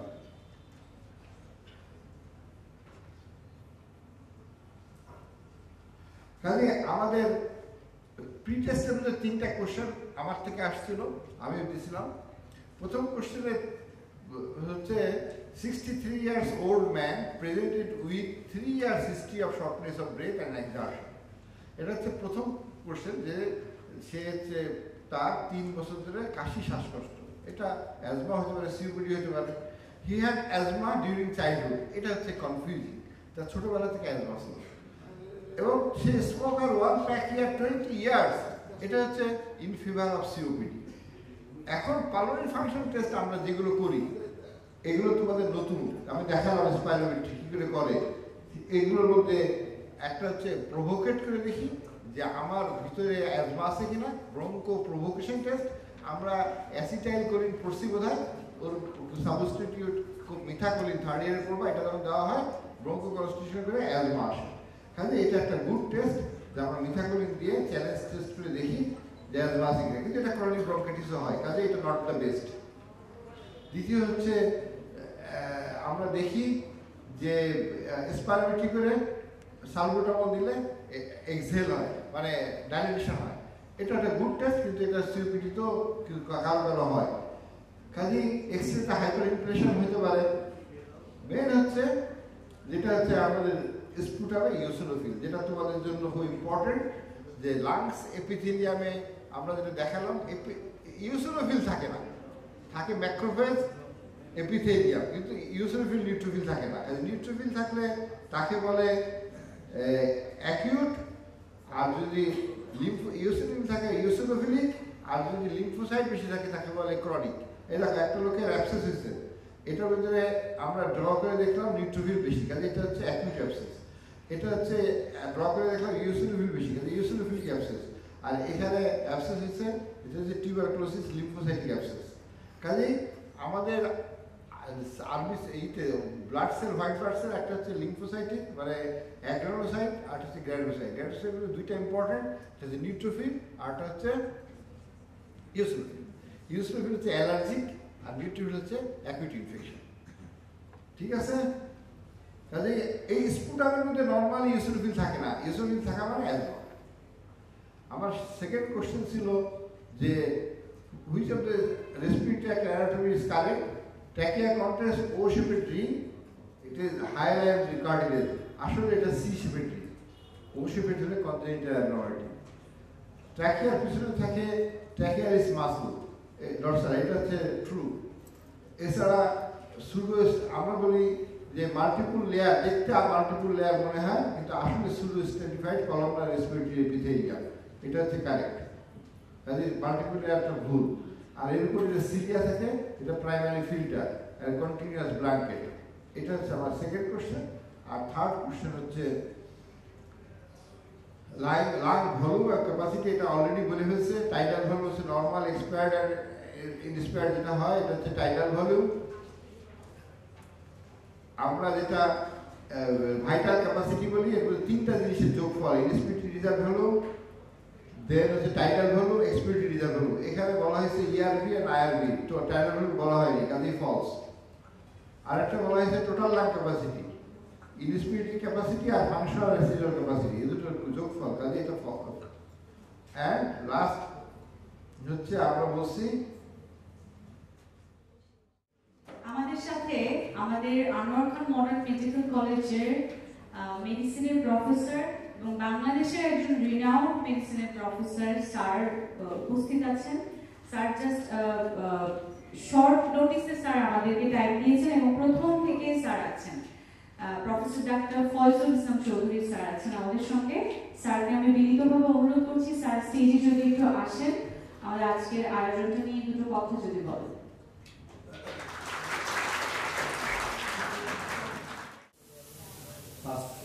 ফার্স্ট ইয়ারে তাই না, ভুল যদি না ঘটি এতক্ষণ যাওয়া শুনছো। তারপরে জানাবো এখানে কর্তৃপক্ষকে, এরকম হেলথ ডিপার্টমেন্ট, গুলনাস, আমাদের ছোট বোন, যত উইপিকে আরো যারা আছেন, আর সর্বশেষ আছে তো আসাদ ভাইকে। উনি আমার 1 বছর সিনিয়র, আমরা একই জায়গাতে পাস করেছি এমবিবিএস। তোমরা আজকে ইন্টারেস্টের মাধ্যমে তোমাদেরকে জানানো হলো যে এবং লাং থেকে শুরু করে সিওপিডি পর্যন্ত আমার কাছে মনে হচ্ছে তোমাদের ভিতরে, তোমাদের মনের ভিতরে দুটা সার্কেল হয়ে গেছে। একটা আউটার সার্কেলে এনজয়মেন্ট আর ইনার সার্কেলের ভিতরে তোমরা অনেকে একটু চিন্তিত হয়ে যাচ্ছ যে এগুলো কিভাবে, এত লেখাপড়া কিভাবে করবো, তাই না? এটা তোমাদের জাস্ট একটা গাইডলাইন দেয়া। এই লেখাপড়া তোমাদের ফার্স্ট ইয়ারে করতে হবে তা না, এইটা সারা জীবন যাও করতে হবে। এই সব কিছু একসাথে করতে হবে এমন নয়। ফার্স্ট ইয়ার সেকেন্ড ইয়ারে কিছু জিনিস তারপর তোমার ফিফথ ইয়ারে পড়বা, কিছু জিনিস ফিফথ ইয়ারে পরে পড়বা। যদি মেডিসিন লাইনে আসো তাহলে আরো কিছু পড়বে। আস্তে আস্তে আমাদের ওনার লাইফের সব কিছু জমা দিয়ে সব কিছু আস্তে হতো সুন্দর উপস্থাপনার মাধ্যমে দেওয়া হলো আর কি। এখানে বলবো এই ইন্টিগ্রিটি টিচিংয়ের উদ্দেশ্যটা কি? উদ্দেশ্য হচ্ছে দুটো। একটা হচ্ছে to make you thirsty, to acquire the knowledge. After হচ্ছে to make the subject tasty, thirsty and tasty. এই দুটো কারণে এইভাবে তো আমরা পড়ে যাই। আমাদের সময় এই সিস্টেম ছিল না, এবার একটা ডিজিটাল সিস্টেম ছিল। আমি মাঝে মাঝে চিন্তা করতাম যখন স্যার লেকচার দিত, যেটা এগুলো যদি এইভাবে জীবনভাবে দেখানো যেত, তখন এগুলো ছিল না। পরবর্তীকালে দেখা আমাদের সবটাই কিন্তু বাস্তবায়ন করতে হবে। এখন আমরা দেখাতে পারছি। এখন আসো সিওপিডি একটা শর্ট, একেবারে শর্ট করে কতটাতে ভালো হয়ে গেছে। আমি বলি যে এই চারটা অক্ষরের মাধ্যমে পুরো ম্যানেজমেন্ট, পুরো C it is mostly clinical, ডায়াগনোসিসটা হচ্ছে mostly clinical. C O oxygen, treatment of oxygen. P হচ্ছে physiotherapy, physiotherapy is the mainstay of treatment. আর D supply this bronchodilator. এই সিওপিডি এর মাঝে কিন্তু সম্পূর্ণ ম্যানেজমেন্টটা নিহিত আছে। এখন আসো তোমাদের এই উনি বিভিন্নভাবে বলেছেন, আমিও মাঝে মাঝে এইভাবে বলি যে তিনটে ডিজিজ মনে করে এমফাইসেমা, ব্রঙ্কাইটিস, অ্যাজমা। আমি মাঝে মাঝে এইভাবে কল্পনা করি গ্রামের বন্ধুটি যদি রাগ করে থাকে 3 ধরনের প্রেজেন্টেশন হয়। কেউ দেখা যাবে কথা বলে না বলে গালটা ফুলায় রেখে দেয় এইভাবে, হ্যাঁ গালটা এভাবে ফুলায় রেখে দেয়। কারো কেউ দেখা যায় যে আওয়াজ ছাড়া চোখের পানি ধরে, আর কেউ আছে চিৎকার করে, আছে না? এই ধরনের আছে। এখন মনে করো তোমার একটি হচ্ছে, প্রথমটি হচ্ছে এমফাইসেমা, ডাইলেশন দিয়ে এলবুলি, এমফাইসেমা ডাইলেটেশন। এখানে এলবুলিটা ডাইলেট কেন করবে? By the destruction of the interalveolar septa, by the destruction, it is the main thing, by the destruction of the interalveolar septa. Destruction হয়ে গেলে দুটো এলবুলি ছিল আগে একটা হয়ে গেল, বড় হয়ে গেল। আর দ্বিতীয়টা চোখের পানি ধরে, সিক্রেশন। ক্রনিক ব্রঙ্কাইটিসে কি হবে? ইরিটেশন হবে, সিক্রেশন হবে। আর চিৎকার শুরু করবে ব্রঙ্কিয়াল অ্যাজমা। আমার দেখো একসাথে হাঁপানি, তাই না? পানি হা না, মানে আওয়াজটাকে বলা হয় হাঁপানি। আর তারপর দেখো এই প্রেজেন্টেশনটা কেমন, দেখো প্রেজেন্টেশনটা দেখো যে প্রথমটা সবসময় তার প্রগ্রেসিভলি ইনক্রিজিং ডিসনিয়া, লাং ডিজিজের দুটো ডিজিজ আছে। একটা হচ্ছে এটা এমফাইসেমা, পাঁচজন না হলে সেন্স ব্রেনে যাবে অক্সিজেন কম, তো বডি চাইবে আরো অক্সিজেন নিতে কি হবে? যা কিছু আছে তাই নিয়ে লাফিয়ে পড়ে, যা মাসেল ধরা আছে এগুলো পটেনশিয়াল ছিল তার অ্যাক্টিভ হয়ে যাবে। সেই অ্যাক্টিভ হওয়ার পরে একটা এনার্জি লস হবে, একটা এনার্জি যখন লস হবে তখন আমাদের অ্যাওয়ারনেস চলে আসে। আমার হাতে একটা ঘড়ি রেখো, আমি খুঁজি ঘড়ি, চোখের চশমা রেখো খুঁজি চশমা। কারণটা কি? এটা ওয়েট এত কম যে আমার লাগে না, কিন্তু এই ঘড়ি ওজন যদি 1 কেজি হতো তাহলে বুঝতাম যে এটা একটা ওজন। এই জন্য একটা এনার্জি যায়, ওইটা ফিলিংস অফ ডিসনিয়া হয়। এটা হচ্ছে শ্বাস, তাহলে এটা শ্বাসের রোগ মাঝে মাঝে কি হবে? ইনফেকশন হবে, কাশি হবে। আর ক্রনিক ব্রঙ্কাইটিস কি? কাশির রোগ, মাঝে মাঝে কি হবে? শ্বাসকষ্ট হবে। আর ওটা কি? কাশের উপরে শ্বাসের উপরে কাশ, এমফাইসেমা। আর কাশের উপরে শ্বাস, আগে কাশ পরে শ্বাস, ক্রনিক ব্রঙ্কাইটিস। শ্বাসেরও কাশ, এটা ব্রঙ্কিয়াল অ্যাজমা। তারপর আসো, এখন আসে এই যে প্রগ্রেসিভলি ইনক্রিজিং ডিসনিয়া। উনি তো আপনাদের নাটক দেখো অনেক কিছু আমার কাছ থেকে এই সিওপিডি নিয়ে 2-4টা কাব্যিক আলোচনা করে আমি আমার শেষ করছি। সিওপিডি এমফাইসেমা নিয়ে বিয়ের পর সবসময় হেঁটে যেত মেয়ের বাড়িকে, মেয়েকে দেখতে, এখন সে পারে না। তাই তার আফসুস, হাঁটিয়া যাইতাম আমি 10 ক্রোশ দূরে, মেয়ে মোর আসিয়াকে ডাকিতাম সুরে। হাঁটিতে পারি না আর ওইটুকু পথ, আদরের মেয়েটাকে দেখিবার শখ। মেয়ের বাড়িতে যাইতে সবারই অমত। মেয়ে মোর বসে থাকে জানালার পাশে, এই ভেবে মোর শুধু চোখে জল আসে। দিনে দিনে বাড়ে শ্বাস, কাজ কর্মে নাহি আস, মাঝে মাঝে আসে কাজ, জীবনের সর্বনাশ। কাশিতে জ্ঞান হারাই, আমি কাশিতে জ্ঞান হারাই। হাঁটিতে পারি না আমি শ্বাসের জ্বালায়, শ্বাসেরও জ্বালায়। বসে বসে নেই শ্বাস, শুয়ে গেলে উঠে শ্বাস। শ্বাসে কাছে মিলে করে কেবলই হতাশ। বাজারে যাইতে পারি 5 কোষ হেঁটে, সাথে মোর থাকিতে লাঠিটি বোটে। পারি শুধু যেতে এখন পাশের মসজিদে, নামাজেতে দোয়া করে মোরে শান্তিতে। এভাবে চলে মোর বেশ কিছু দিন, দিনে বাড়ে কষ্ট, শ্বাস হয় ক্ষীণ। কষ্ট হতো যাইতে মোর পুকুরের ঘাটে, সারাদিন বসে রইতাম শুধু মোর বাটে। এভাবে আমি আর চলিতে না পারি, ঘরে বসে ভাবে শুধু কেমনে দেই পারি। নাকে মোর অক্সিজেন, মুখে নেই নেবু, শ্বাসে কাছে মিলে মোর করিল যে কাবু। এভাবে হবস অচেতন, ওপারে তো পাই নেব কর্তা উদ্যতন।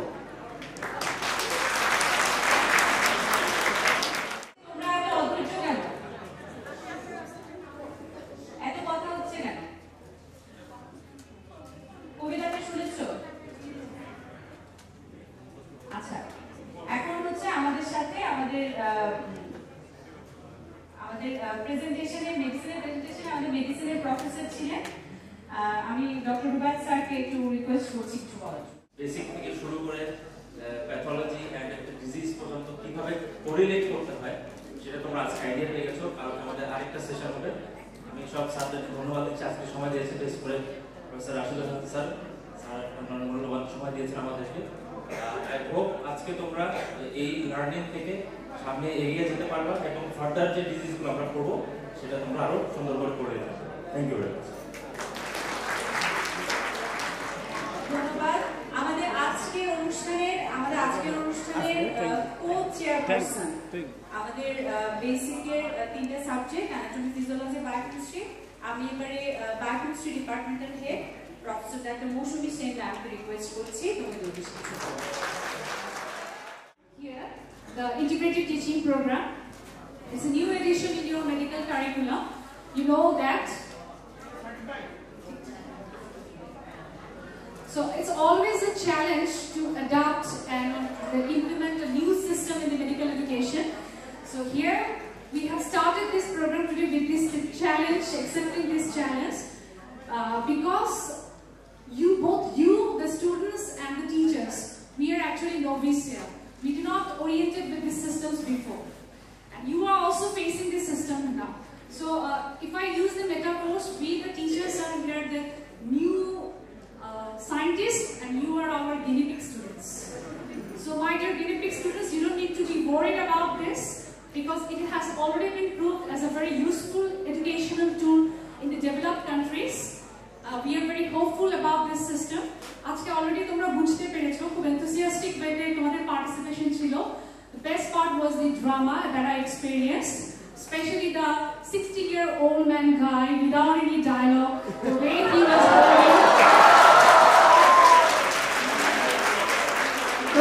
he was holding the cigarette and coughing.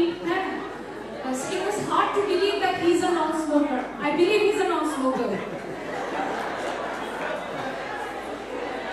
And finally, I must express my heartfelt thanks to Professor Gulnawaz Madam, because she and her entire anatomy department has taken the pain to organize this program, and all the faculty members from different departments, especially from the clinical side, and the renowned Professor Rashidul Sansa, and all the faculty members.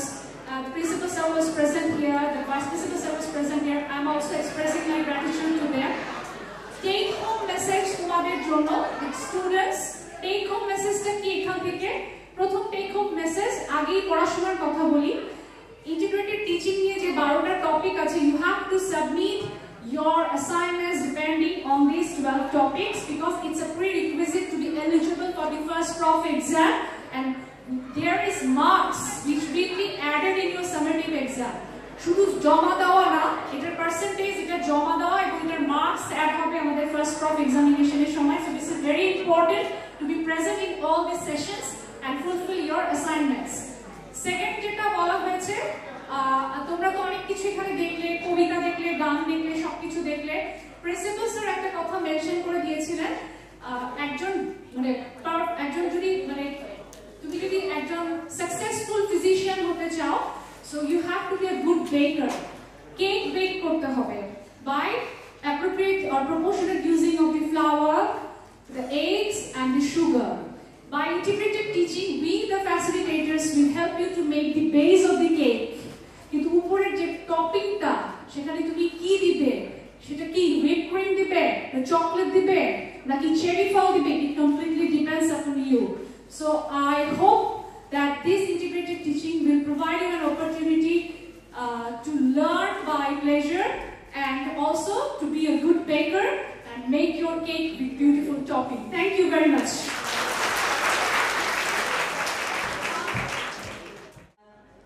How is your feeling being guinea pig? Have you enjoyed? Okay, so actually total যে আমাদের আজকে অ্যারেঞ্জমেন্টটা, এই অ্যারেঞ্জমেন্টের success depend করছে তোমাদের উপর। তোমরা কতটুকু নিতে পেরেছো সেটা আমরা দেখবো। আমাদের একটা পোস্ট অ্যাসেসমেন্ট আছে। তার আগে আমাদের আরেকজন চেয়ারপারসন ম্যাম আমাদের সঙ্গে আছেন, physiology departmental head doctor Sultana Rokeya Mannan ম্যামকে আমি রিকোয়েস্ট করছি স্টেজে আসার জন্য। Sir and my senior junior colleagues, beloved students, very good morning. I think you all have enjoyed the program. It was very lively, and me also. It was so good. I couldn't think about it. It would be so cheerful, so lively, and you accepted it very well. Thank you all. So this is the first program of integrated teaching. Gradually tomorrow and on Saturday we have other 2 programs for first term. In every term, 3 integrated teaching program will be there. I think you will enjoy it more, as because for my discipline I can say respiration, even the definition of respiration we didn't even teach you, but you have enjoyed. And the drama was excellent.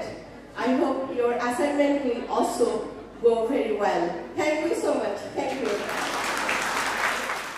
একটা question answer session আমরা চাচ্ছি। তোমাদের পক্ষ থেকে যদি কোনো question থেকে থাকে, এই যে টোটাল 5টা প্রেজেন্টেশন হলো, এই 5টা প্রেজেন্টেশন থেকে তোমাদের যদি কোনো কোয়েশ্চেন থেকে থাকে হ্যান্ড রেজ করতে পারো, ওখানে ওয়্যারলেস মাইক্রোফোন চলে যাবে। অ্যান্ড আমাদের রেসপেক্টিভ ডিপার্টমেন্টের টিচাররা রয়েছেন, আমাদের রেসপেক্টিভ প্রফেসর ম্যাডাম রয়েছেন, তারা তোমাদের কোয়েশ্চেনের আনসার দেবেন। তো তোমাদের কোনো কোয়েশ্চেন আছে কিনা? I am inviting question from our students, beloved students.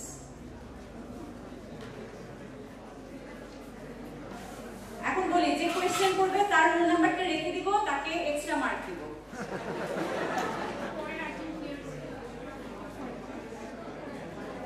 আচ্ছা, তার একটা পেন্ডিং আইটেম ক্লিয়ার করে দেব।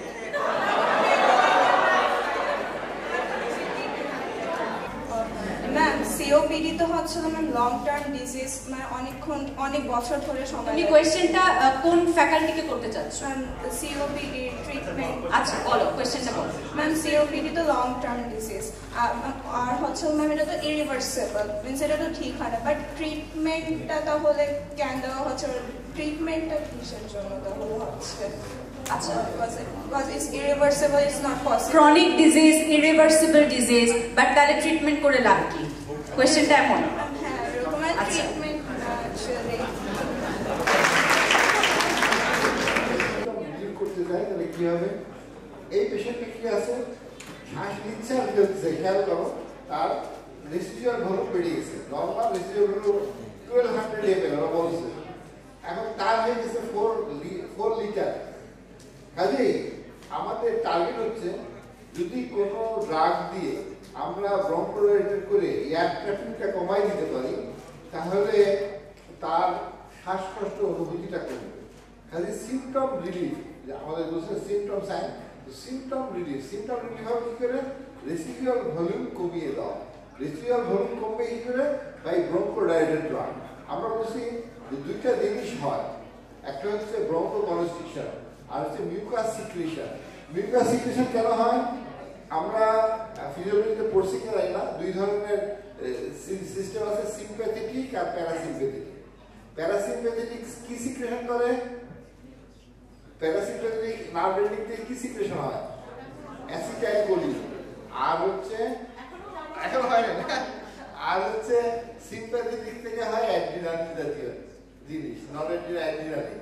এখন আমাদের এটা আমরা যেটা বলি যে সালবুটামলের যে ওষুধগুলো হরদম আমরা ইউজ করি, এটা হচ্ছে সিম্প্যাথেটিককে অ্যাক্টিভেট করে, বলতে পারেন ব্রঙ্কোডাইলেশন হয়, এগুলো আমরা পরে বলবো। আর যেহেতু কোলিনার্জিক সিস্টেম সিক্রেশন বাড়ায়, ওই অ্যাসিটাইলকোলিনকে কমিয়ে দেওয়া বা ব্লক করা, এটার দ্বারা কি হয়? সিক্রেশন, মিউকাস কমে যায়। মিউকাস কমানো, ব্রঙ্কোডাইলেশন, এটা হচ্ছে আমাদের প্রথম চিকিৎসা। দ্বিতীয় হচ্ছে পেশেন্টটা নিস্তেজ হয়ে যায়। এই নিস্তেজ ভাবটা দূর করা, আমার ভিডিওর লাস্ট প্রশ্নটা আমি দেখাই যে এত কিছুর মধ্যে মাথায় নিতে পারবো না, আমি বাদ দিয়ে গেছি। সেটা হচ্ছে আমাদের চিকিৎসা, যেটা রিহ্যাবিলিটেশন। আরেকটা হচ্ছে যে পেশেন্টের বারবার রিকারেন্ট ইনফেকশন হয়, যেটা বললো ক্রনিক ব্রঙ্কাইটিস, যে কাশি হচ্ছে বারবার ইনফেকশন থেকে, ইরিটেশন আর ইনফেকশন।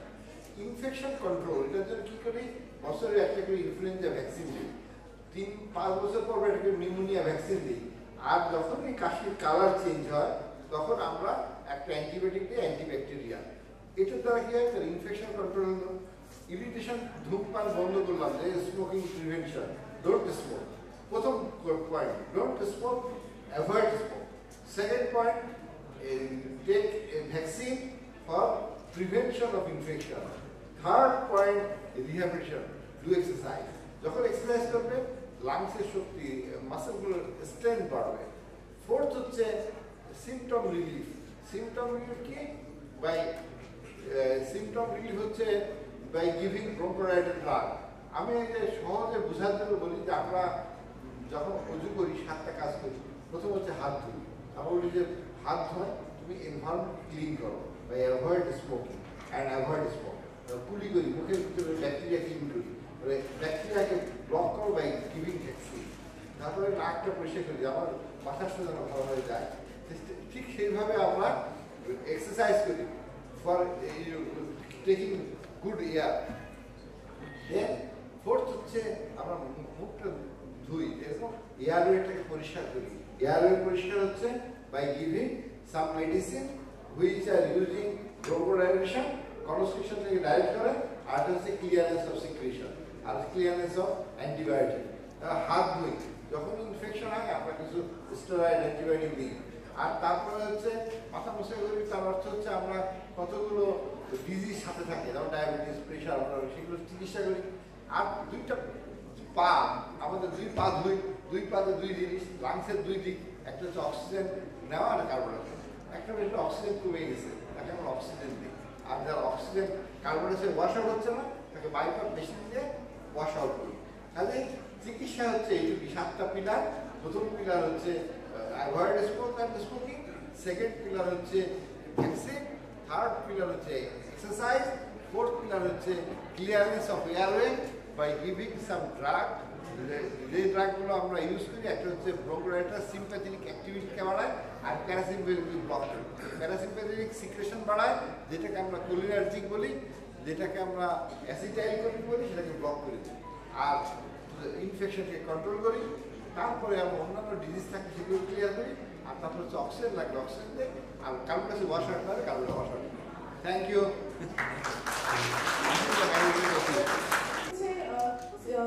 এই যে ডিজিজটা হয়, এছাড়া একটা জেনেটিক ডিসঅর্ডার ডেফিসিয়েন্সির কারণে ওটা কিভাবে হয়?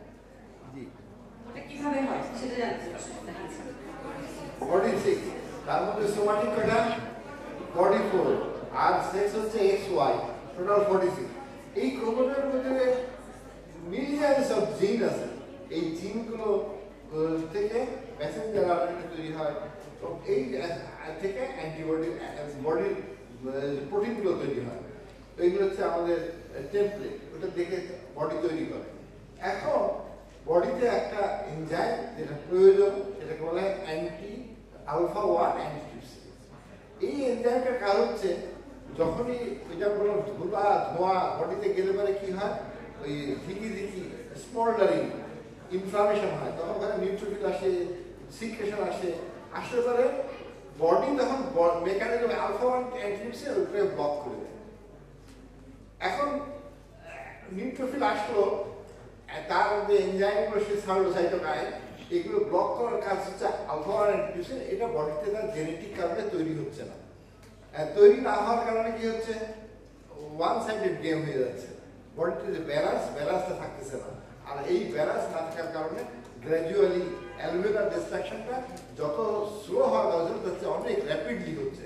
এই জন্য একটা মানুষের সিওপিডি হয় আফটার 40, কিন্তু এই পেশেন্ট দেখা যাচ্ছে 25-30-তে তার বড় বড় গুলানি চলে আসছে, অথবা তার লাংসের ভিতরে হাইপার ইনফ্লুয়েন্ট হয়ে গেছে এবং তার রেসপিরেটরি ডিস্ট্রেস হচ্ছে। কাজেই জেনেটিক ডিসঅর্ডার আলফা 1 অ্যান্টিটিউসিন এর অনেকগুলো ভ্যারাইটিস আছে। এগুলো তোমরা যখন ক্লিনিক্যাল পার্ট করবা তখন দেখবা এই আলফা 1 অ্যান্টিটিউসিন একটা ইম্পর্টেন্ট কারণ, যে কারণে বডির যে ব্যালেন্স, যে আমাদের যে বডির ডিফেন্স মেকানিজম সেটা ইম্পেয়ার্ড হচ্ছে। আর ডিফেন্সের একটা ইম্পর্টেন্ট ডিফেন্স হচ্ছে আমাদের অনেকগুলো ডিফেন্স মেকানিজম, নিউট্রিফিল একটা ডিফেন্স, ইউসিফিল একটা ডিফেন্স, আমাদের বডির যে এপিথেলিয়াম এটা একটা ডিফেন্স মেকানিজম, এপিথেলিয়ামের মধ্যে যে ডেনড্রাইটিক সেল দেখতেছে এটা ডিফেন্স, ম্যাক্রোফেজ দেখতেছে এগুলো ডিফেন্স। এই ডিফেন্স মেকানিজম যে কোনো একটা যদি আমাদের ডিফেক্টিভ হয়, সেই দিক দিয়ে ইনফেকশন বা বডিতে ডিস্ট্রাকশন শুরু হয়ে যায়। তার মধ্যে একটা ইম্পর্টেন্ট হচ্ছে আলফা 1 অ্যান্টিটিউসিন। এটা হচ্ছে আমাদের ইম্পর্টেন্ট একটা ডিফেন্সিভ অ্যান্টিবডি, এটা ন্যাচারালি তৈরি হওয়ার কথা। এটা যে পরিমাণ কমে যায় তাহলে আমাদের ডিস্ট্রাকশন বেশি হবে এবং আলটিমেটলি আমাদের লাংসটা ডিস্ট্রয় হয়ে যাবে। এটা লিভারও এফেক্ট করতে পারে, অন্য জায়গাও করতে পারে, মেনলি লাংস করে। Thank you. মৌসুমী ম্যামকে যে আমাদের যে সেলুলার রেসপিরেশনে যে কার্বন ডাইঅক্সাইড প্রডিউস হয় সেটা ঠিক কিভাবে হয় এবং কোন সিস্টেমটাতে হচ্ছে। অ্যান্ড সেকেন্ড কোয়েশ্চেনটা হচ্ছে আমার স্যারকে, প্রফেসর স্যারকে, যে আমাদের সিওপিডিটা কি লাং ক্যান্সারের সাথে লিঙ্ক এবং কিভাবে এবং কোন পর্যায়ে গিয়ে হয় এবং ট্রিটমেন্টটা ঠিক কি হতে পারে সেই ক্ষেত্রে। কিন্তু আমি আর একটা কথা বলি নাই, কারণ এটা তোমাদের পার্ট ছিল না। ইরিটেশন, ইনফেকশন প্লাস অবস্ট্রাকশন যদি মিউকাস থেকে যায় অথবা সিক্রেশন থেকে এয়ারওয়েকে ব্লক করে দেয়, leads to cardiac destruction and muscle destruction and leads to bronchiectasis. COPD পেশেন্টকে আমরা এখন দেখি, COPD পেশেন্টে অ্যাজমা আছে, 30 to 40% পেশেন্টের bronchiectasis অর্থাৎ এয়ারওয়ে গুলো ডাইলেটেড হয়ে গেছে, তার মাসল লেয়ার ডিস্ট্রয় হয়ে গেছে, তার কার্টিলেজ, স্মল কার্টিলেজ গুলো ডিস্ট্রয় হয়ে গেছে। এটাকে আমরা বলি bronchiectasis. Ectasis মানে হচ্ছে ডাইলেটেড, ব্রঙ্কাস ডাইলেটেড হয়ে গেছে। এটা একটা ইম্পর্টেন্ট। আমি তোমাদেরকে বলছি ইরিটেশন আর infection leads to chronic bronchitis, irritation, infection plus obstruction leads to bronchiectasis. খালি তাদের ব্রঙ্কিএক্টাসিস তার মধ্যে বা দলা কফ হচ্ছে, ক্রনিক মানে একটা ভ্যারাইটি, সকাল উঠে এতগুলো করে কফ হয়ে ফেলে। এই যে কফগুলো ফেলে এগুলো হচ্ছে তার ব্রঙ্কিয়াল ক্যাভিটিতে সিক্রেশনগুলো জমা হয় এবং সে ফেলতে থাকে। ইরিটেশন আর স্পন্ডারিং অর্থাৎ হচ্ছে খালি ওই অ্যালভেওলাই যেখানে আলফা রিসেপ্টর ব্লক করার কথা করতেছে না, তাহলে হয়ে যায় এমফাইসেমা।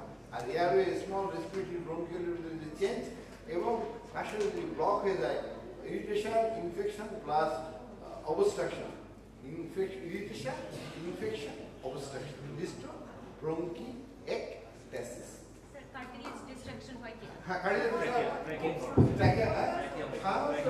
সাধারণত কার্টিলেজ স্মলার সেগমেন্টাল বা পেরিফেরাল কার্টিলেজ হয়, কিন্তু কতগুলো জায়গায় লার্জ কার্টিলেজও হতে পারে, কিন্তু সিওপিডিতে সাধারণত পেরিফেরাল কার্টিলেজগুলো হয়, সেন্ট্রাল হয় না।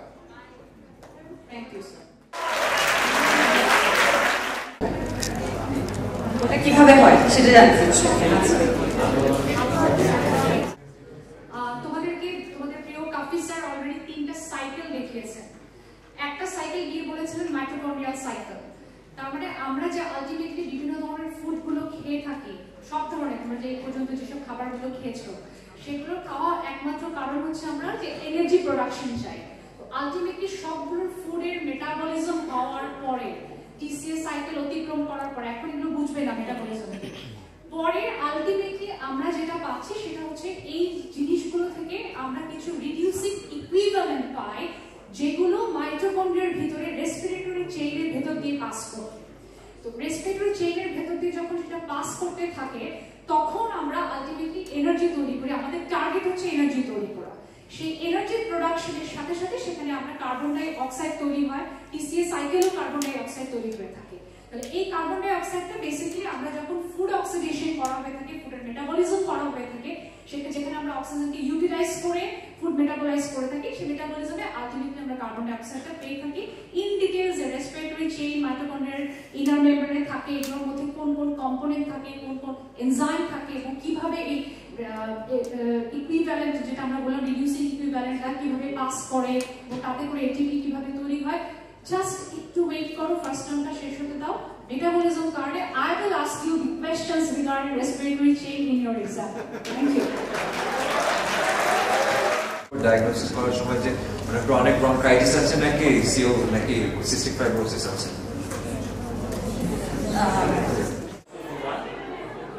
Actually, COPD is not directly linked with cancer, but the same risk factor that causes COPD is also an important risk factor for causing lung cancer.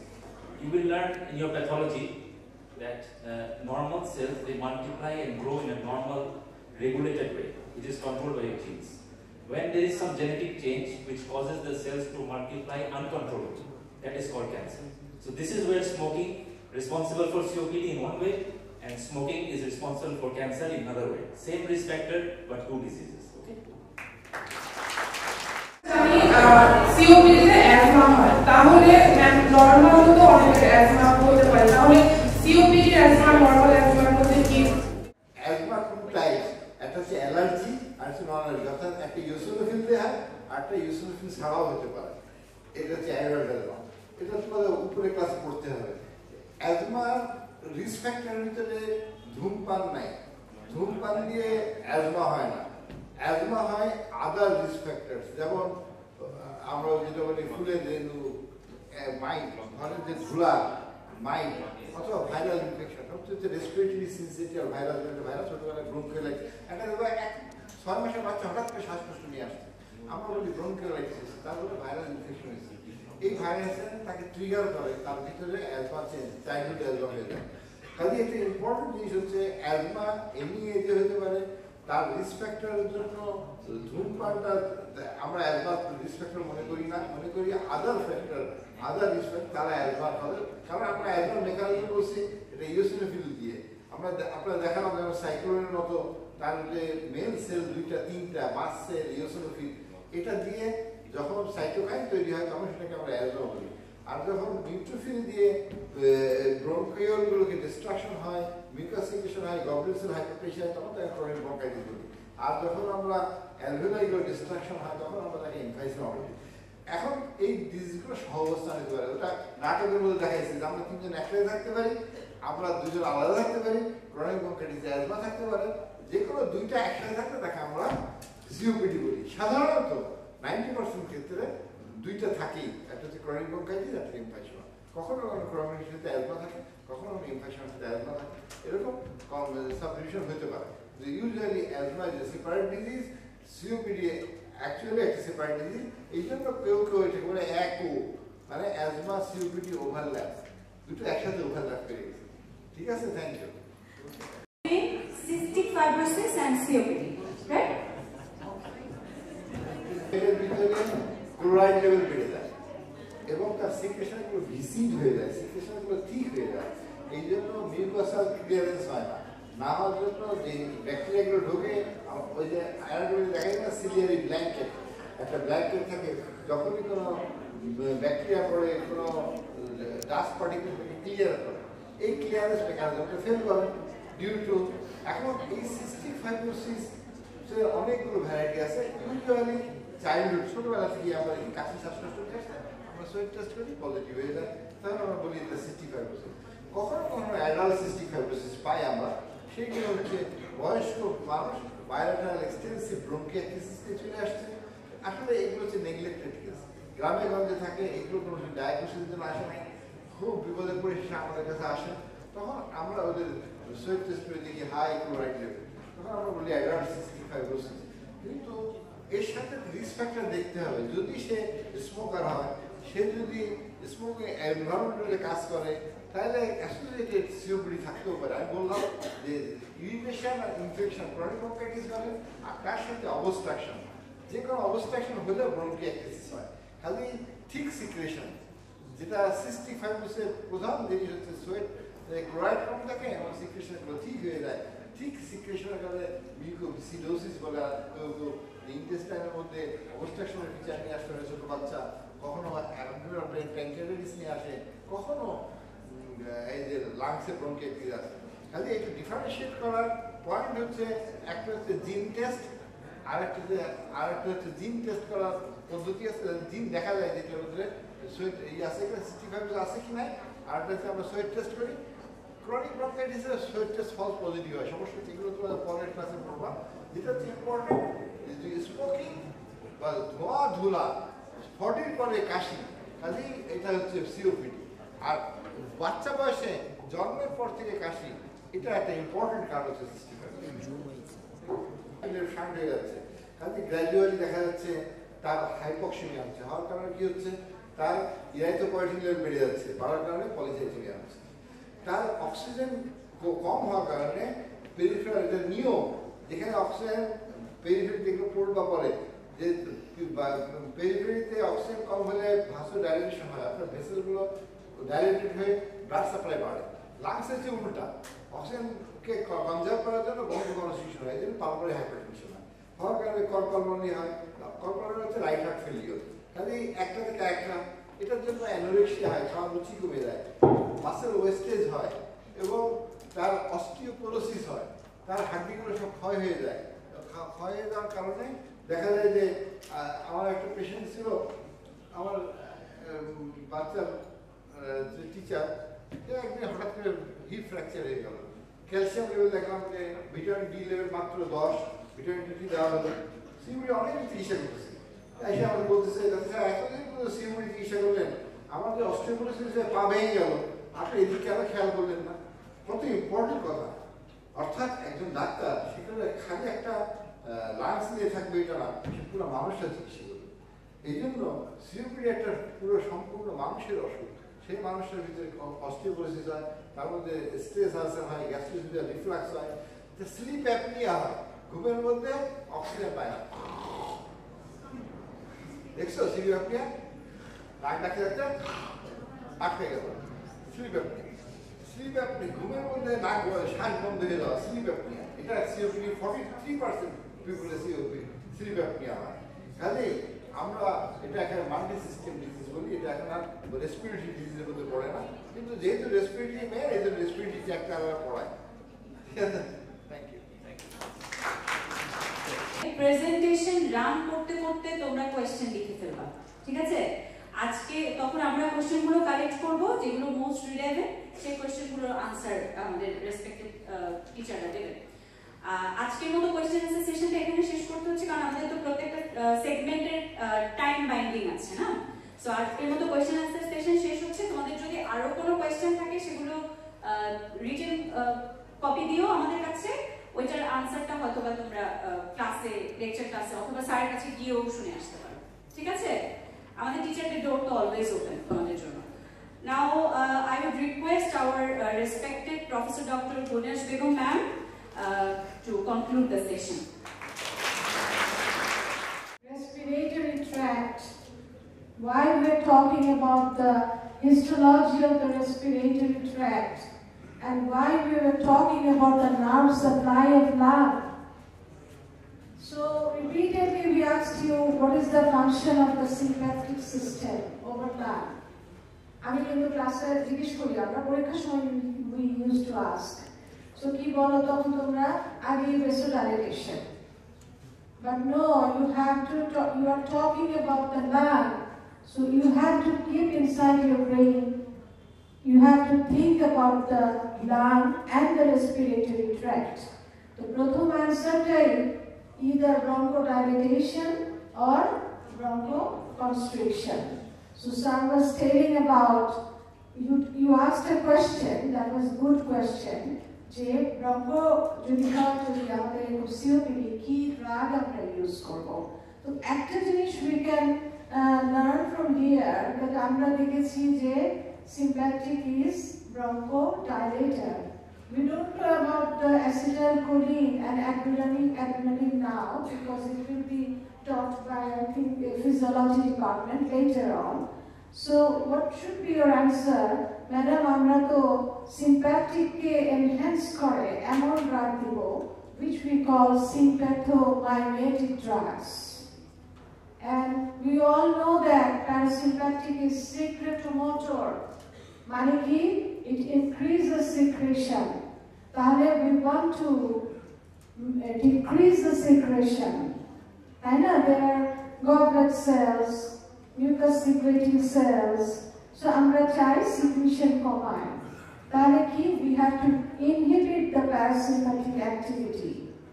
So these are the questions, these are the things you have to have in your mind. যে কেন করছি? Why we are learning all these things? Initially what happened? It happens with me also. When I went to Chittagong Medical College back in 1979, so when we taught the anatomy, I repeatedly used to think, এটা কেন করছি? ওইটা কেন করছি? Now you can correlate. যে কেন করছি? Why we are talking about all these things? Why the nerve supply কি দরকার? হ্যাঁ? তারপরে রেসপিরেটরি ট্র্যাক্টে কি করব? হ্যাঁ, তারপরে গবলেট সেল এগুলো কি? সিলিয়া কি? But each of everyone has its own function. So if you want to know the normal function, you can understand the deviation or the abnormality. So in this session, we try to integrate Integrate Maneki, we try to mingle or blend the basic subject with the clinical or paraclinical subject. That is why today we are here. So আমরা যদি বেসিকটা ভালো জানি, if we know the structure, if we know the function and the biochemistry, it will be very interesting and easier for us to know the deviation and the clinical aspect of everything. So এটা একটা খুব important জিনিস, and your questions were very nice and good. You are so enthusiastic and very happy. কিন্তু ক্লাসে normal ক্লাসে question করতে হবে, ক্লাসে কোশ্চেন করতে হবে। হ্যাঁ, you have to ask question, you have to read. Reading এর উপরে তো কিছু নাই, and you have to ask question yourself. এটা এরকম হচ্ছে, এটা কেন, why? ঠিক আছে, so we know about it. We also have come to know about the lung muscles, the pump handle movement, the bucket handle movement. Sir has already shown you. The diaphragm. The diaphragm is the first study. What is the function of this diaphragm? Madam, this is the answer should be, this is the key. Or this is the muscle of chief inspirator. Boye lakai ache. Chief inspiratory muscle. Hey, what does it do? Increases the vertical diameter. And when we ask you the intercostal muscle, intercostal sarda hoche pump handle bucket handle sir bollo. So আমরা তখনই আবার জিজ্ঞেস করি নাম supply বলো intercostal muscle এর দরকার আছে। হ্যাঁ, প্যারালাইসিস হইতে পারে। So your lung is okay, but your muscles are paralyzed. Respiration কি normal হবে? No. So you have to know all these things. So today I will shorten my speech. It was a nice presentation. Now I would like to thank all the departments. They have cooperated with us very nicely. Our physiology department, biochemistry department, respiratory medicine, our medicine department, principal sir and vice principal sir, you have all cooperated with us. I would like to give special thanks to respiratory medicine, Professor Rashidul Hassan, sir. So he has done a lot, and also everything he has arranged. So I'm very thankful to him. Very thankful that this is all about today's session. Next session will be anemia. Tomorrow it will start at 9, and then Saturday on coronary artery disease. You can now go through this. You can read the anatomy, physiology is over, and biochemistry, and you can then read the deviation also. There are cool, etc. There are so many things nowadays. So you are lucky, and this type of teaching, integrated teaching, this is the first time in Bangladesh it has been established in 2022. So far we were following the traditional system of learning that was established back in 2012. So you are lucky. I think this will help you to gain more knowledge, and this will help you to correlate the basic with the paraclinical and clinical, and you will get interest. So that is all from my side. Thank you everyone. Thank you everyone. তোমাদের কিন্তু assessment বাকি আছে। So খাওয়া দাওয়া তো হয়েছে, ব্রেইনে glucose supply গেছে না, এখন অ্যাসেসমেন্টটা বাকি আছে। আচ্ছা, আমাদের এই যে টোটাল অ্যারেঞ্জমেন্টে অবভিয়াসলি ম্যাম যেটা বললেন, we are thankful to our two departments, specially professor doctor Rashidul Hasan sir. And আমাদের এই পুরোটাতে আমাদের যে পার্টনার ছিল, সায়েন্টিফিক পার্টনার ইনসেপ্টা ফার্মাসিউটিক্যালকে স্পেশাল থ্যাঙ্কস জানাচ্ছি। টোটাল অ্যারেঞ্জমেন্টে তারা ছিল, তারা হেল্প করেছে। এখন কিন্তু আমাদের সেশনটা শেষ হয়ে গেছে, বাট তোমাদের কাছে কোয়েশ্চেন চলে যাবে, নাম রোল নাম্বার লিখবা, ঠিক আছে? Please mention your name and roll number, it's very important, your identification, and then fill up the question. I request our lecturer teachers to distribute the question.